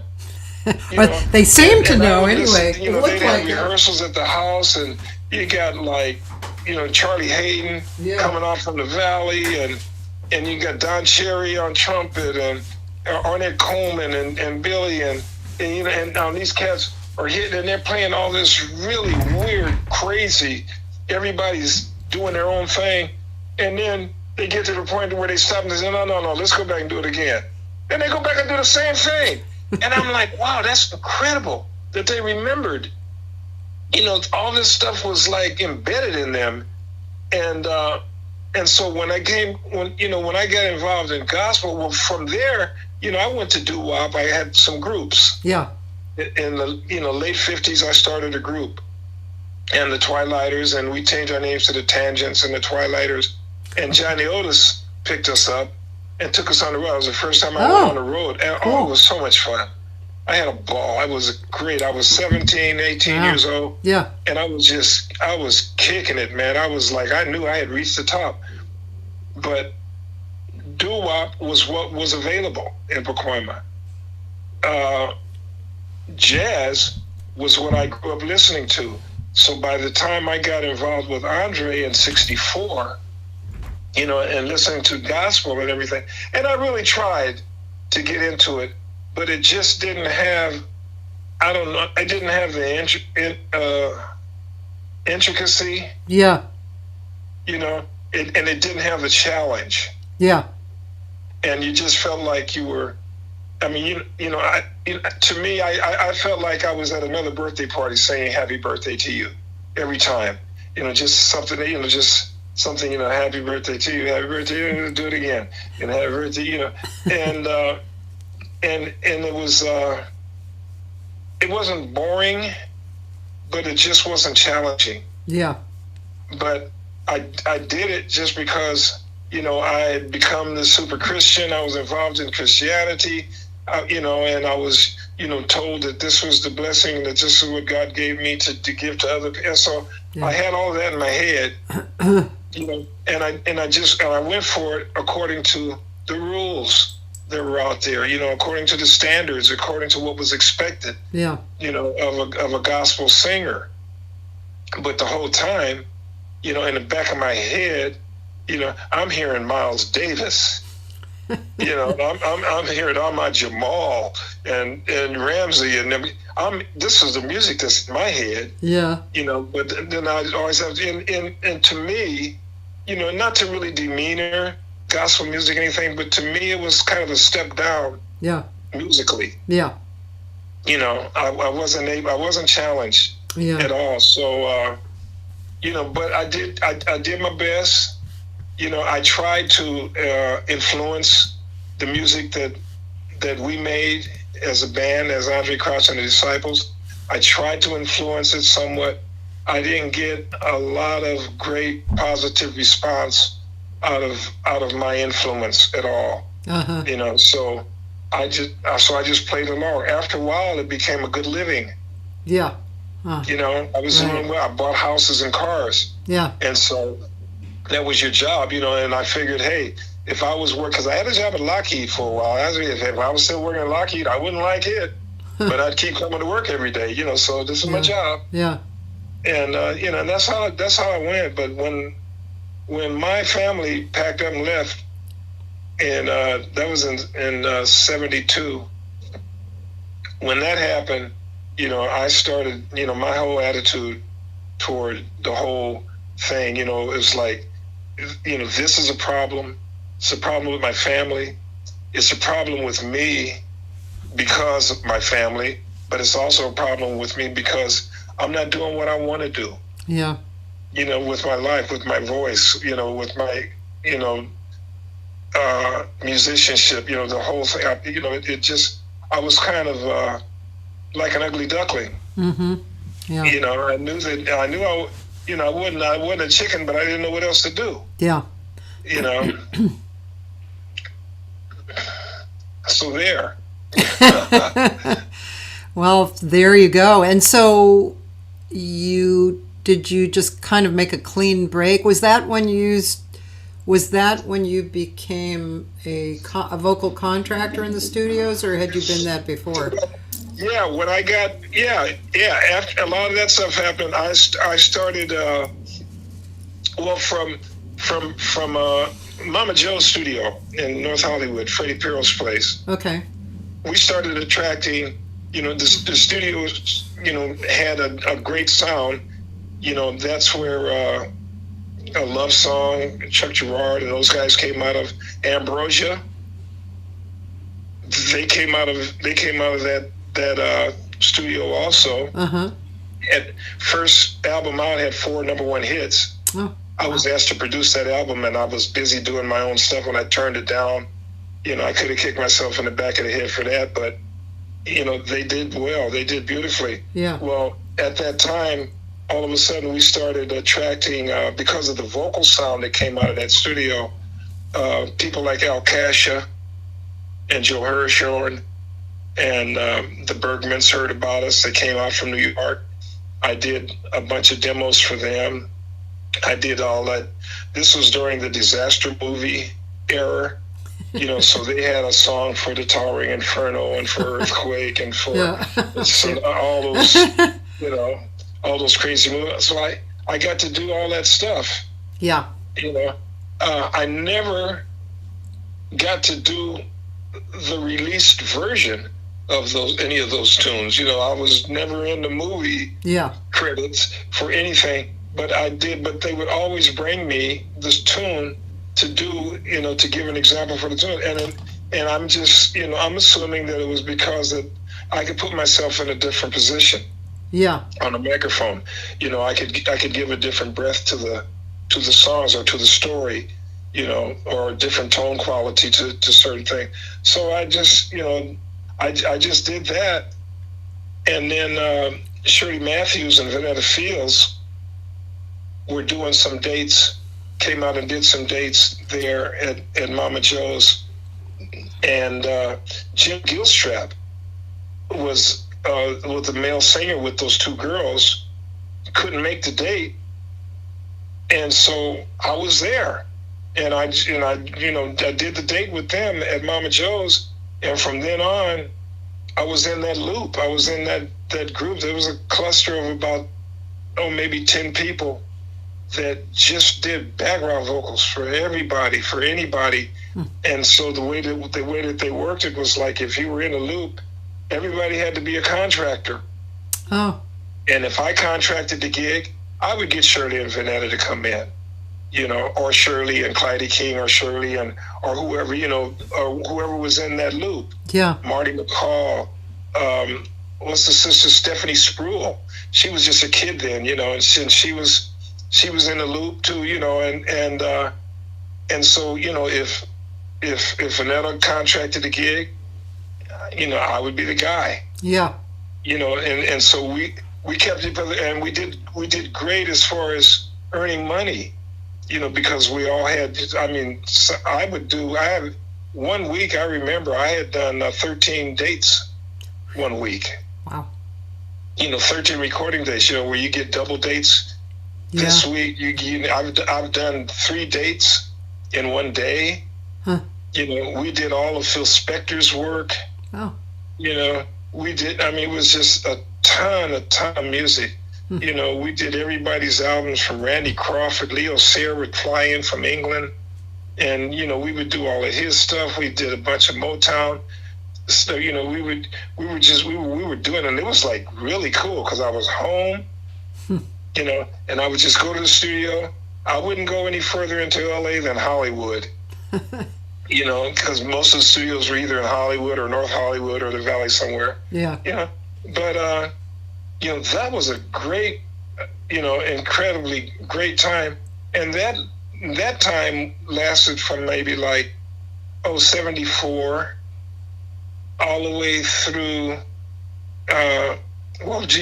past my albums, you know, almost to 1980. Yeah. And then, you know, just before I quit, I had done Minnie Ripperton, did all of her stuff, and Melissa Manchester, and the Carpenters, you know, and they even went on the road with everybody. Yeah. You know, I was on the road with the Carpenters for a while, and, you know, and so, you know, I got to really sing a lot of stuff, and it wasn't Lambert, Hendricks and Ross, you know, but it wasn't gospel. Yeah. And I was happy about that for some reason. You know, I'm doing pop, I'm in the mix, you know, I'm right next to what it is that I really, you know, would like to do. And even today, you know, like, you know, I get recognized as a jazz singer. Yeah.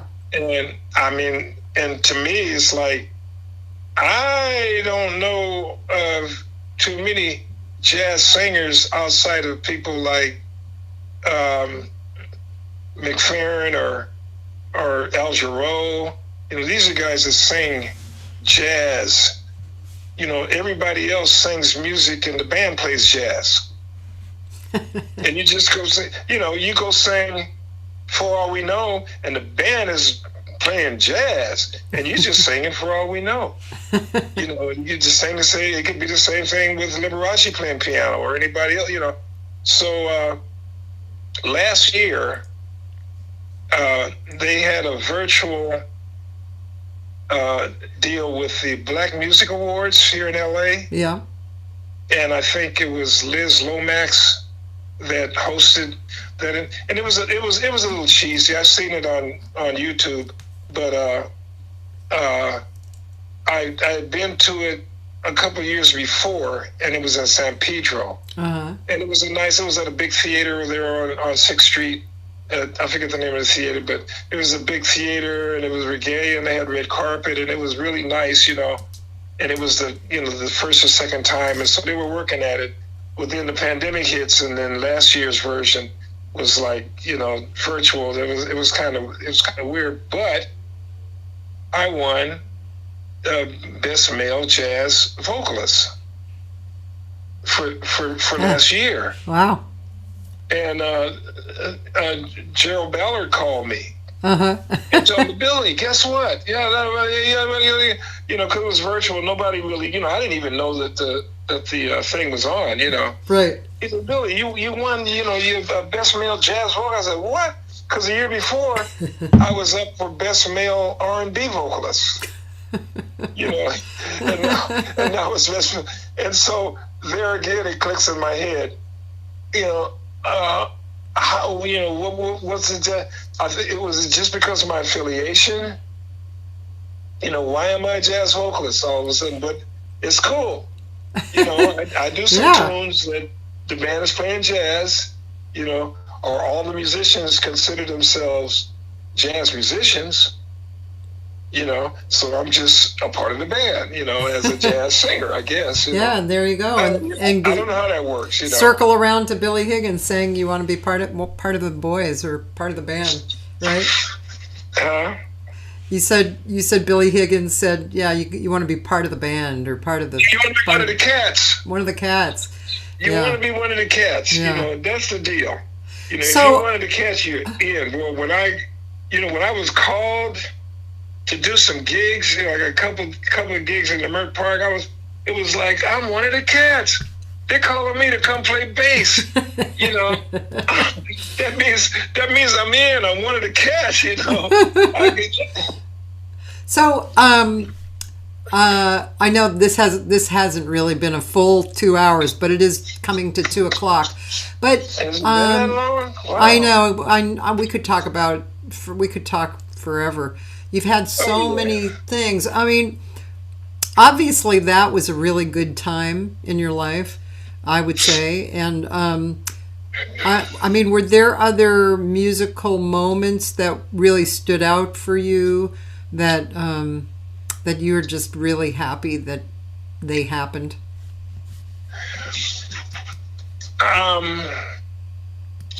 I did. I'm trying to think of who showed it with. Dick Cavett show. Really? With Boss Skaggs.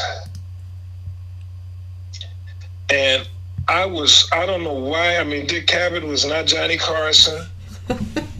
No. Johnny had a show. I did Carson show twice. But for some reason, when we got to come, because I was on the road with Boss, and we came home to do the Dick Cavett show. Yeah. And when that came with Dick Cavett, I thought I have finally arrived. That was the most. That was just the most incredible thing, and that was. I think Vanetta Fields was on that gig. Toto, of course, was Boss's band then. And so all the Vacaros, man, Jeff Vaccaro was a drummer then, Monsters and Steve and Mike and all those cats, Lenny Castro. That was an amazing band. That was such an incredible thing to me. That whole band, Vanetta Fields singing, and Paulette Brown, who married Lenny Castro, she ended up dying. She was young. Oh. She was in her 20s and she died from cancer. And that just, that was just right after Boss's gig. But that particular gig and that night that we did Dick Cavett show, also, we did Dick Cavett show that day. And that evening, we played at the Magic Castle for, I can't remember the manager's name at the time. The manager of the castle? No, the manager of the band. Oh. Boss's manager. But it was his birthday. And so they had the birthday at the Magic Castle. Yeah. And they recorded it. Oh, wow. And I've seen the recording, and I can't find it. I've never seen it. I probably saw it when we were with Boss or something, Yeah. Hey, we got a recording, because back then it was with VHS or something that you stick in something, and I saw the thing at the Magic Castle, and that was the same evening. That was the evening of the date that we did Dick Cavett, and so that whole day was like iconic to me. To be able to, especially, for some reason, I don't know what it was about Dick Cavett. It was like, I never even watched Dick Cavett's show. But it was like a hip show. Band, Dick Cavett, he had a hip show. He was kind of hip. right? Yeah, well, he was kind of low key, square. Yeah, but he was really smart, and he was aware. He was aware of things like the arts, You know what Dick Cavett reminded me of? who? Oh God, how come I can't think of it? I see him say the TV show host. And now, ladies and gentlemen, the Supremes, the girls. You mean Ed Sullivan? Ed Sullivan. You know, they're showing his show again on TV. Huh? I think they're showing his show on Sunday nights or something. Who? Ed Dick Sullivan. Cavett or No, Ed Sullivan, yeah. I saw something on YouTube the other day, some Ed Sullivan stuff. He did some. What it was the Motown guests. He had done all the different Motown guests, the Supremes, the Jacksons, the Temptations, the Four Tops, Gladys Knight. And so I saw that. That's on YouTube. Of Ed Sullivan. I think in that Motown documentary, they show the Supremes being on Ed Sullivan. Yeah. Yeah. That was quite amazing. Gosh, Gary and I watched Carol Burnett the other night, and Nancy Wilson was on, and they did this skit that Gary and I were going, you could never get away with that skit right now, or maybe you could. I don't know. It was really. She used to do this soap opera, pretend soap opera, and Nancy was like the new Negro moving into. I'm using their terms. The new Negro moving into their town, and and there were some really kind of dramatic jokes, that were like, wow, I don't know. I was surprised it happened then, to tell you the truth. Now, huh? Yeah, but I was surprised it passed then. It was like, wow. I mean, I'm sure that was significant. Right. For the time. Yeah.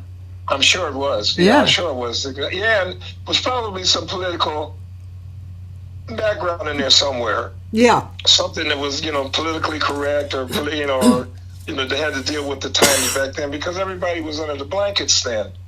We were all under the blankets. Well, that's why this particular skit was, the blankets were actually lifted up. Right. And it was really, it was like, whoa, wow. It's pretty. But Nancy, you talk about Nancy. Nancy Wilson was the first entertainer that I fell in love with. I can believe that. I thought, I wanted to go to Capitol Records and find Kenny Dennis and take him out. I just wanted I can go, because I knew that she was hooked up with Capitol. I knew that Kenny was hooked up. Well, I just want to take him out, man. I want her. I just thought that she was a catch me out. She was just so phenomenal to me. The whole package. The whole package, I know. It was just all that there was, and I loved Sarah Vaughan. Yeah. I was really crazy about Dinah Washington and Ella. And I loved all those women singing. I was also into Etta James at the time back then, But when Nancy Wilson came out, it was like, okay, all the rest of you girls are guys. I know. She was gorgeous and elegant and strong and a great singer. Incredible, And to me, I mean, I met a girl, and I guess in the 60s, in the mid 60s, I met a girl that kind of looked like Nancy Wilson.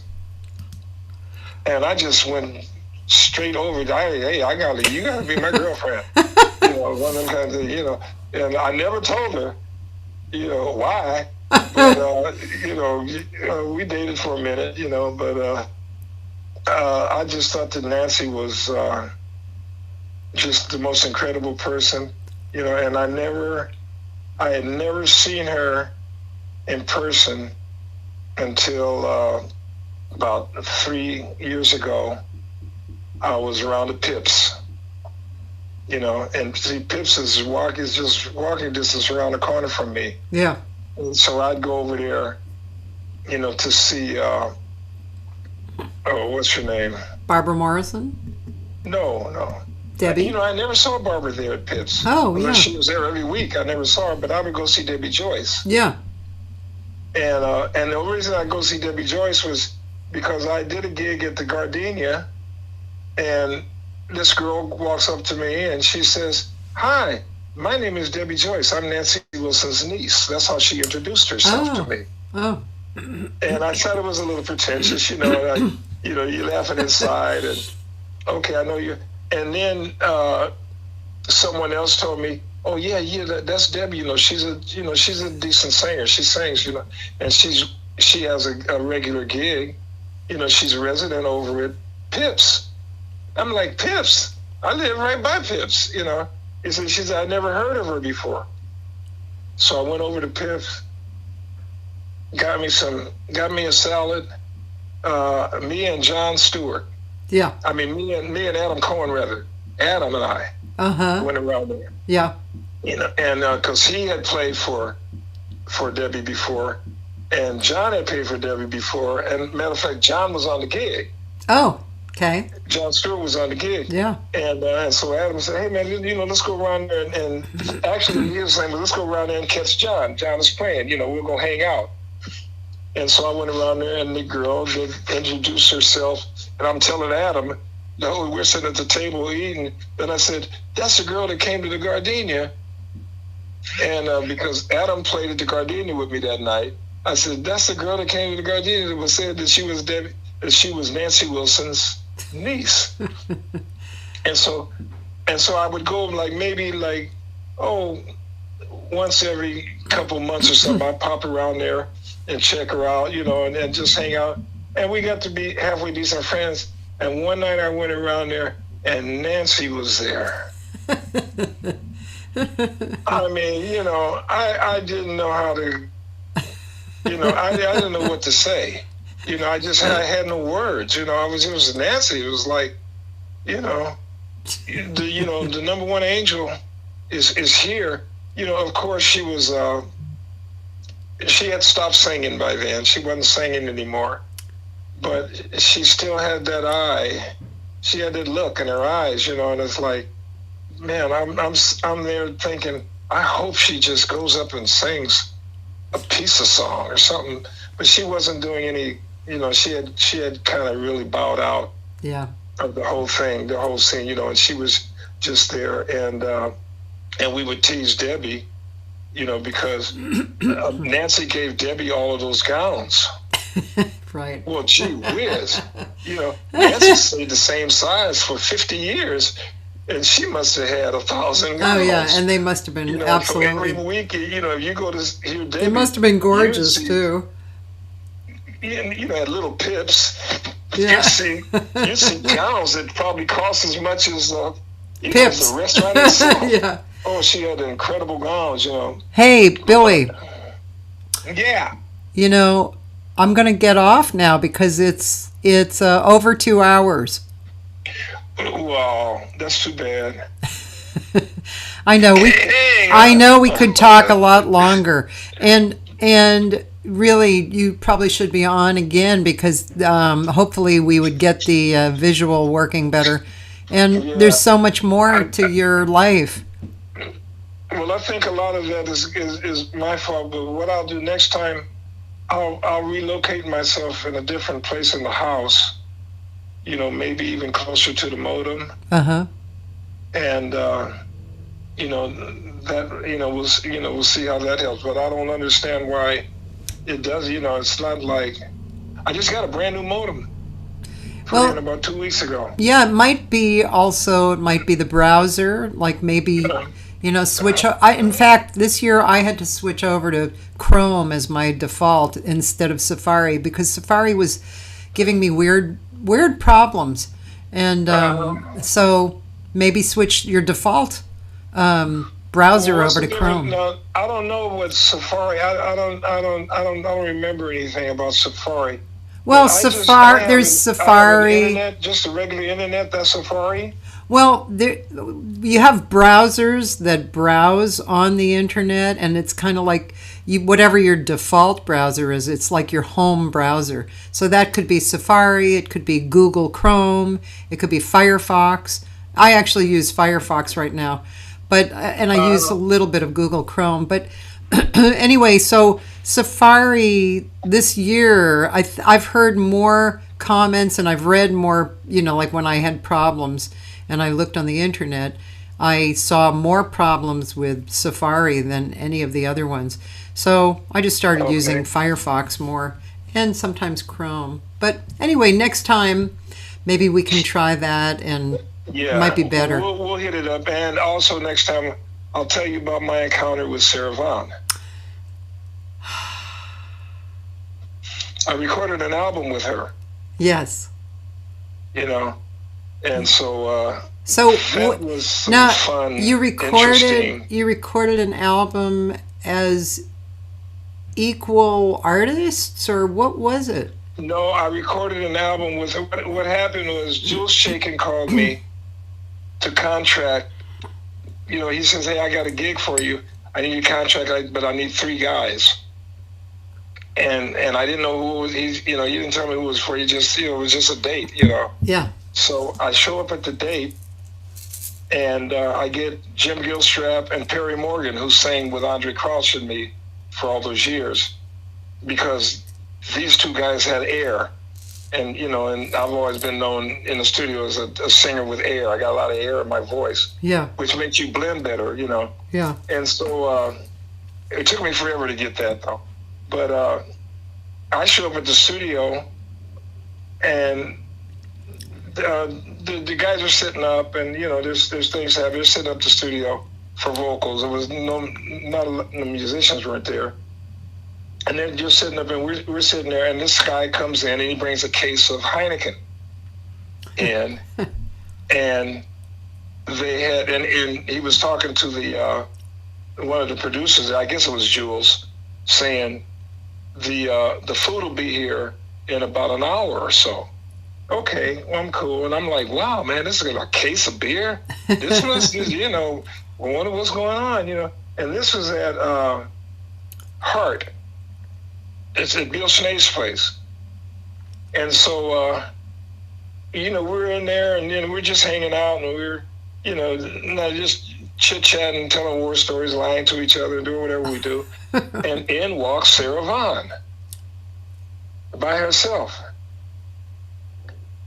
Her hair. Do you know who? Oh God, I'm trying to think of the sister's name now. There's a girl that's on Saturday Night Live. I don't know if she's still there.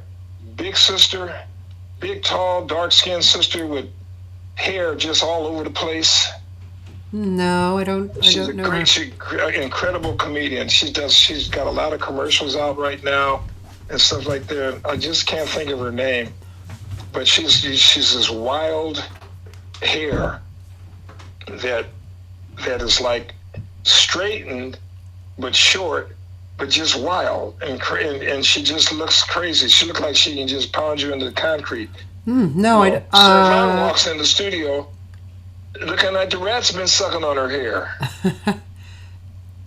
and when she walked in, it was like almost everybody in there seemed like they all came to attention.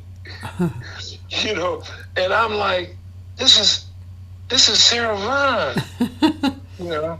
And all I knew of the date was the fact that they were doing Beatles. All the songs, they said, all the songs in there are Beatles tunes. Yeah. They're all Beatles songs. And I'm like, whoa, and all of a sudden Sarah Vaughan walks in, and it was kind of like just a weird feeling, because you're dealing with Beatles and Sarah Vaughan, and then backup singers. Yeah. And, and it just, the whole thing didn't click. It didn't make sense, It was kind of weird. What's going to go on, Sarah walks in and she starts talking about some crazy shit. Oh, she was just wild. She was funny. She was fun. The engineer kept calling her Miss Vaughan.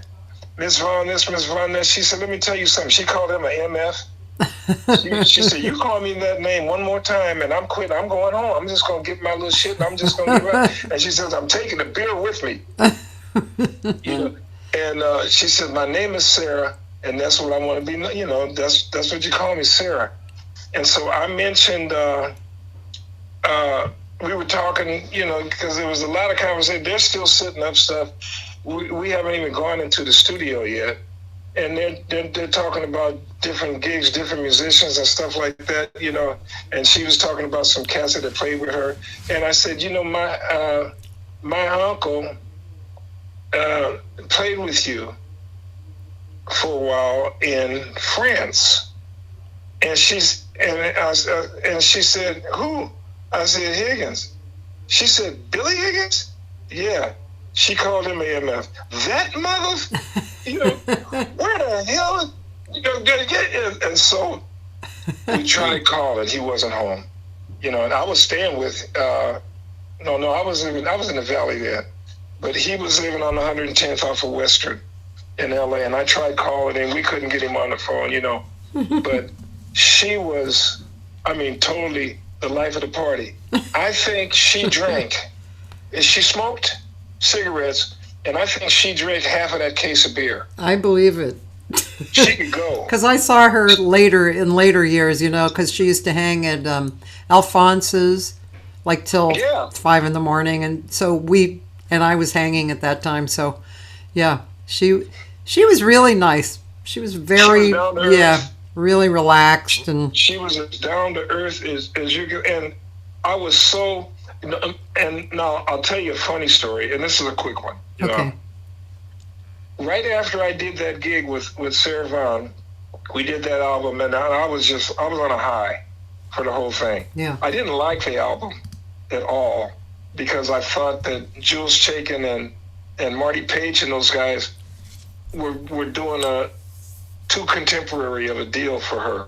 You know, right. You want to hear Sarah Vaughan with an upright bass behind her. Yeah. You know, and some you know, some good you know, Lou Matthews. Yeah.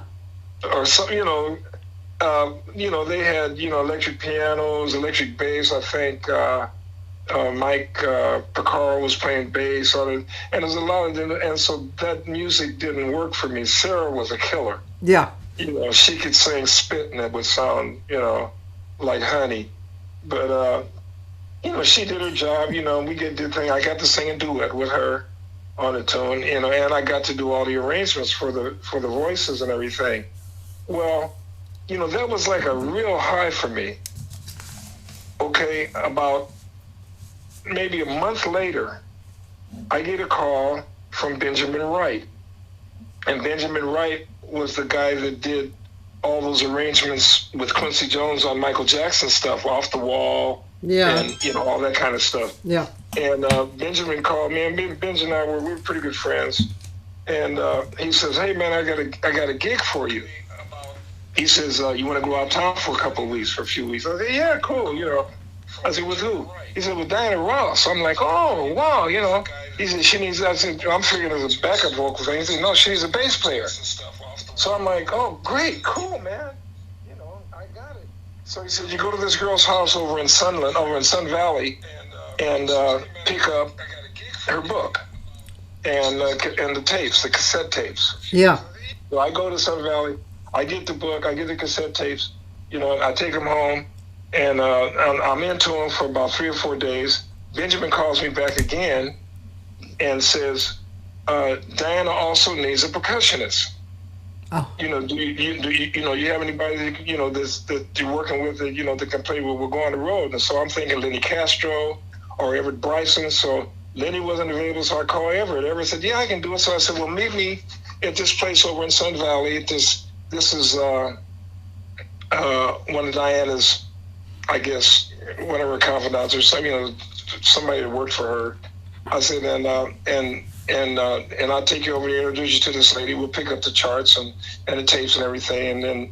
And we had a couple of weeks before the gig was starting, right? So we go back over there. When we get over there, the girl we get the material and everything, and we're on our way out. And she says, "Oh, wait a minute. One more thing I got to tell you before you guys leave." She says, "It's very, very, very important." I said, "What's that?" She says, "There's some rules that you need to know." And I'm like, "Okay, we got rules. It's cool. Yeah. Everybody they got rules." She says, "You never approach Diana Ross with anything. You never approach her, and anytime you speak to her as Miss Ross." And so when she said that, the first thing that hit my mind was, I just came out of the studio with Sarah Vaughan.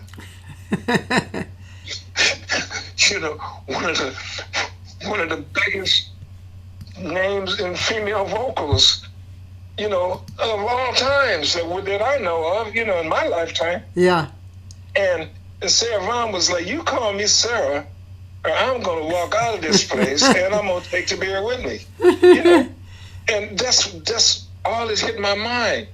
And when she told me that, I said, "I can't do that."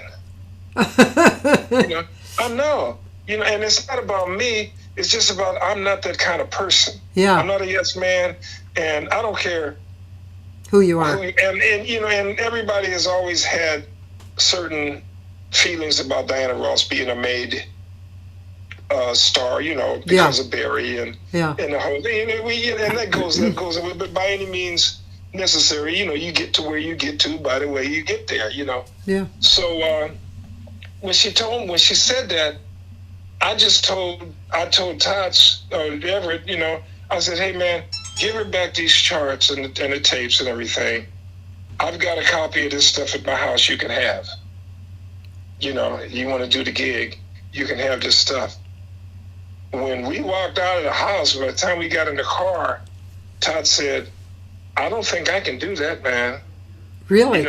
Tots and I had just, our last gig together was with Minnie Ripperton before she died. Yeah. And Minnie was down to earth. She would call you, in a minute. I mean, she would, we were like really, really close friends. Yeah. Her and Dick and me, I'd invite him out. They'd go horseback riding out there at my place. And, we did a lot of stuff. We'd go shopping together. And so we were friends. And she was earthy. Yeah. And she had a following that was just, was phenomenal. And then, going from her and then getting hooked up with Sarah Vaughan. Yeah.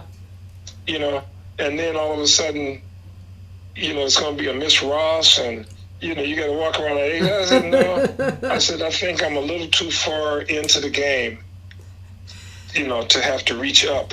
Yay. To somebody, you know what I'm saying? Yeah, man. So, that's cool. I turned the gig down. I didn't do the gig.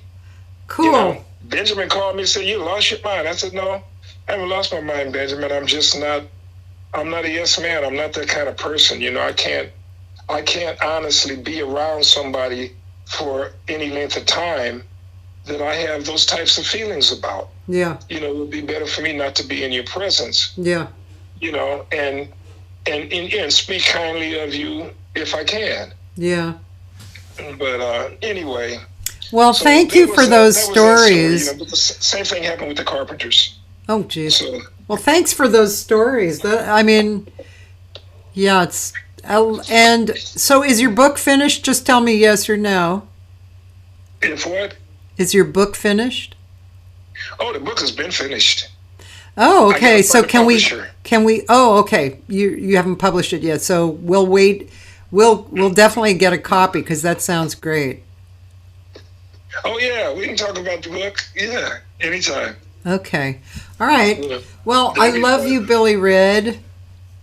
Hey, I'm sorry about the internet stuff, honey. Maybe we'll get it worked out, though. Yeah. It'll work. Yeah, we will. And ladies and gentlemen, thanks for listening. And the next 4 days, I'm reposting from the archives.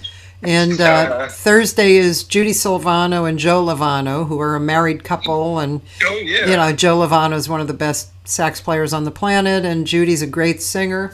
And then Friday is Cindy Scott and Brian Seeger. a singer and a guitarist, and they met in New Orleans, and they are super talented and have this great blend of style.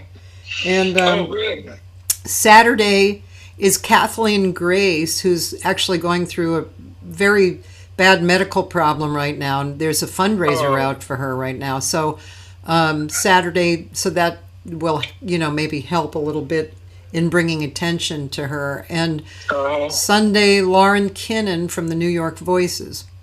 And then next week we start all over again, and just throwing it out there that Wednesday, Flora Purim is going to be my guest. And that's going to be really cool too. Just like you, man. So thanks, ladies and gentlemen. Thank you, Billy. Hey, well, thanks for having me, Cathy. I love you so much, and I appreciate, your drive. You're probably the hardest working girl in show business. You work, you're equal with James Brown. And, yeah. I don't know anybody that hustles me and James as hard as you and Martin Morrison. So, well, I love you. I love you lots. And now that we've wetted our whistle, we can talk again, just you and I. Yeah, always. Okay. You call me anytime. You can call me. Okay. Anytime. Because you Cathy. Thanks, man. Yeah. All right. Bye, ladies and gentlemen. Have a great day. Hey, God bless you, baby. Be safe. Bye, Bill. So, I just wanted to say that next Monday is a great singer, Elizabeth Contamanu, who's from Europe, and she's a really great singer. She's been singing a long time, and her sound is very organic, kind of low. She's a great jazz singer. And Tuesday, one of the best sax players I know, an English guy who lives in LA, Ben Clatworthy. So that's going to be Tuesday, and then Wednesday, Flora Purim, right out of Brazil. So I don't know. We might be doing a similar thing that Billy and I did, because we tried it out today, and the technology was not quite up to par. But anyway, we'll still have conversations. So thanks a lot, everybody, for being here, and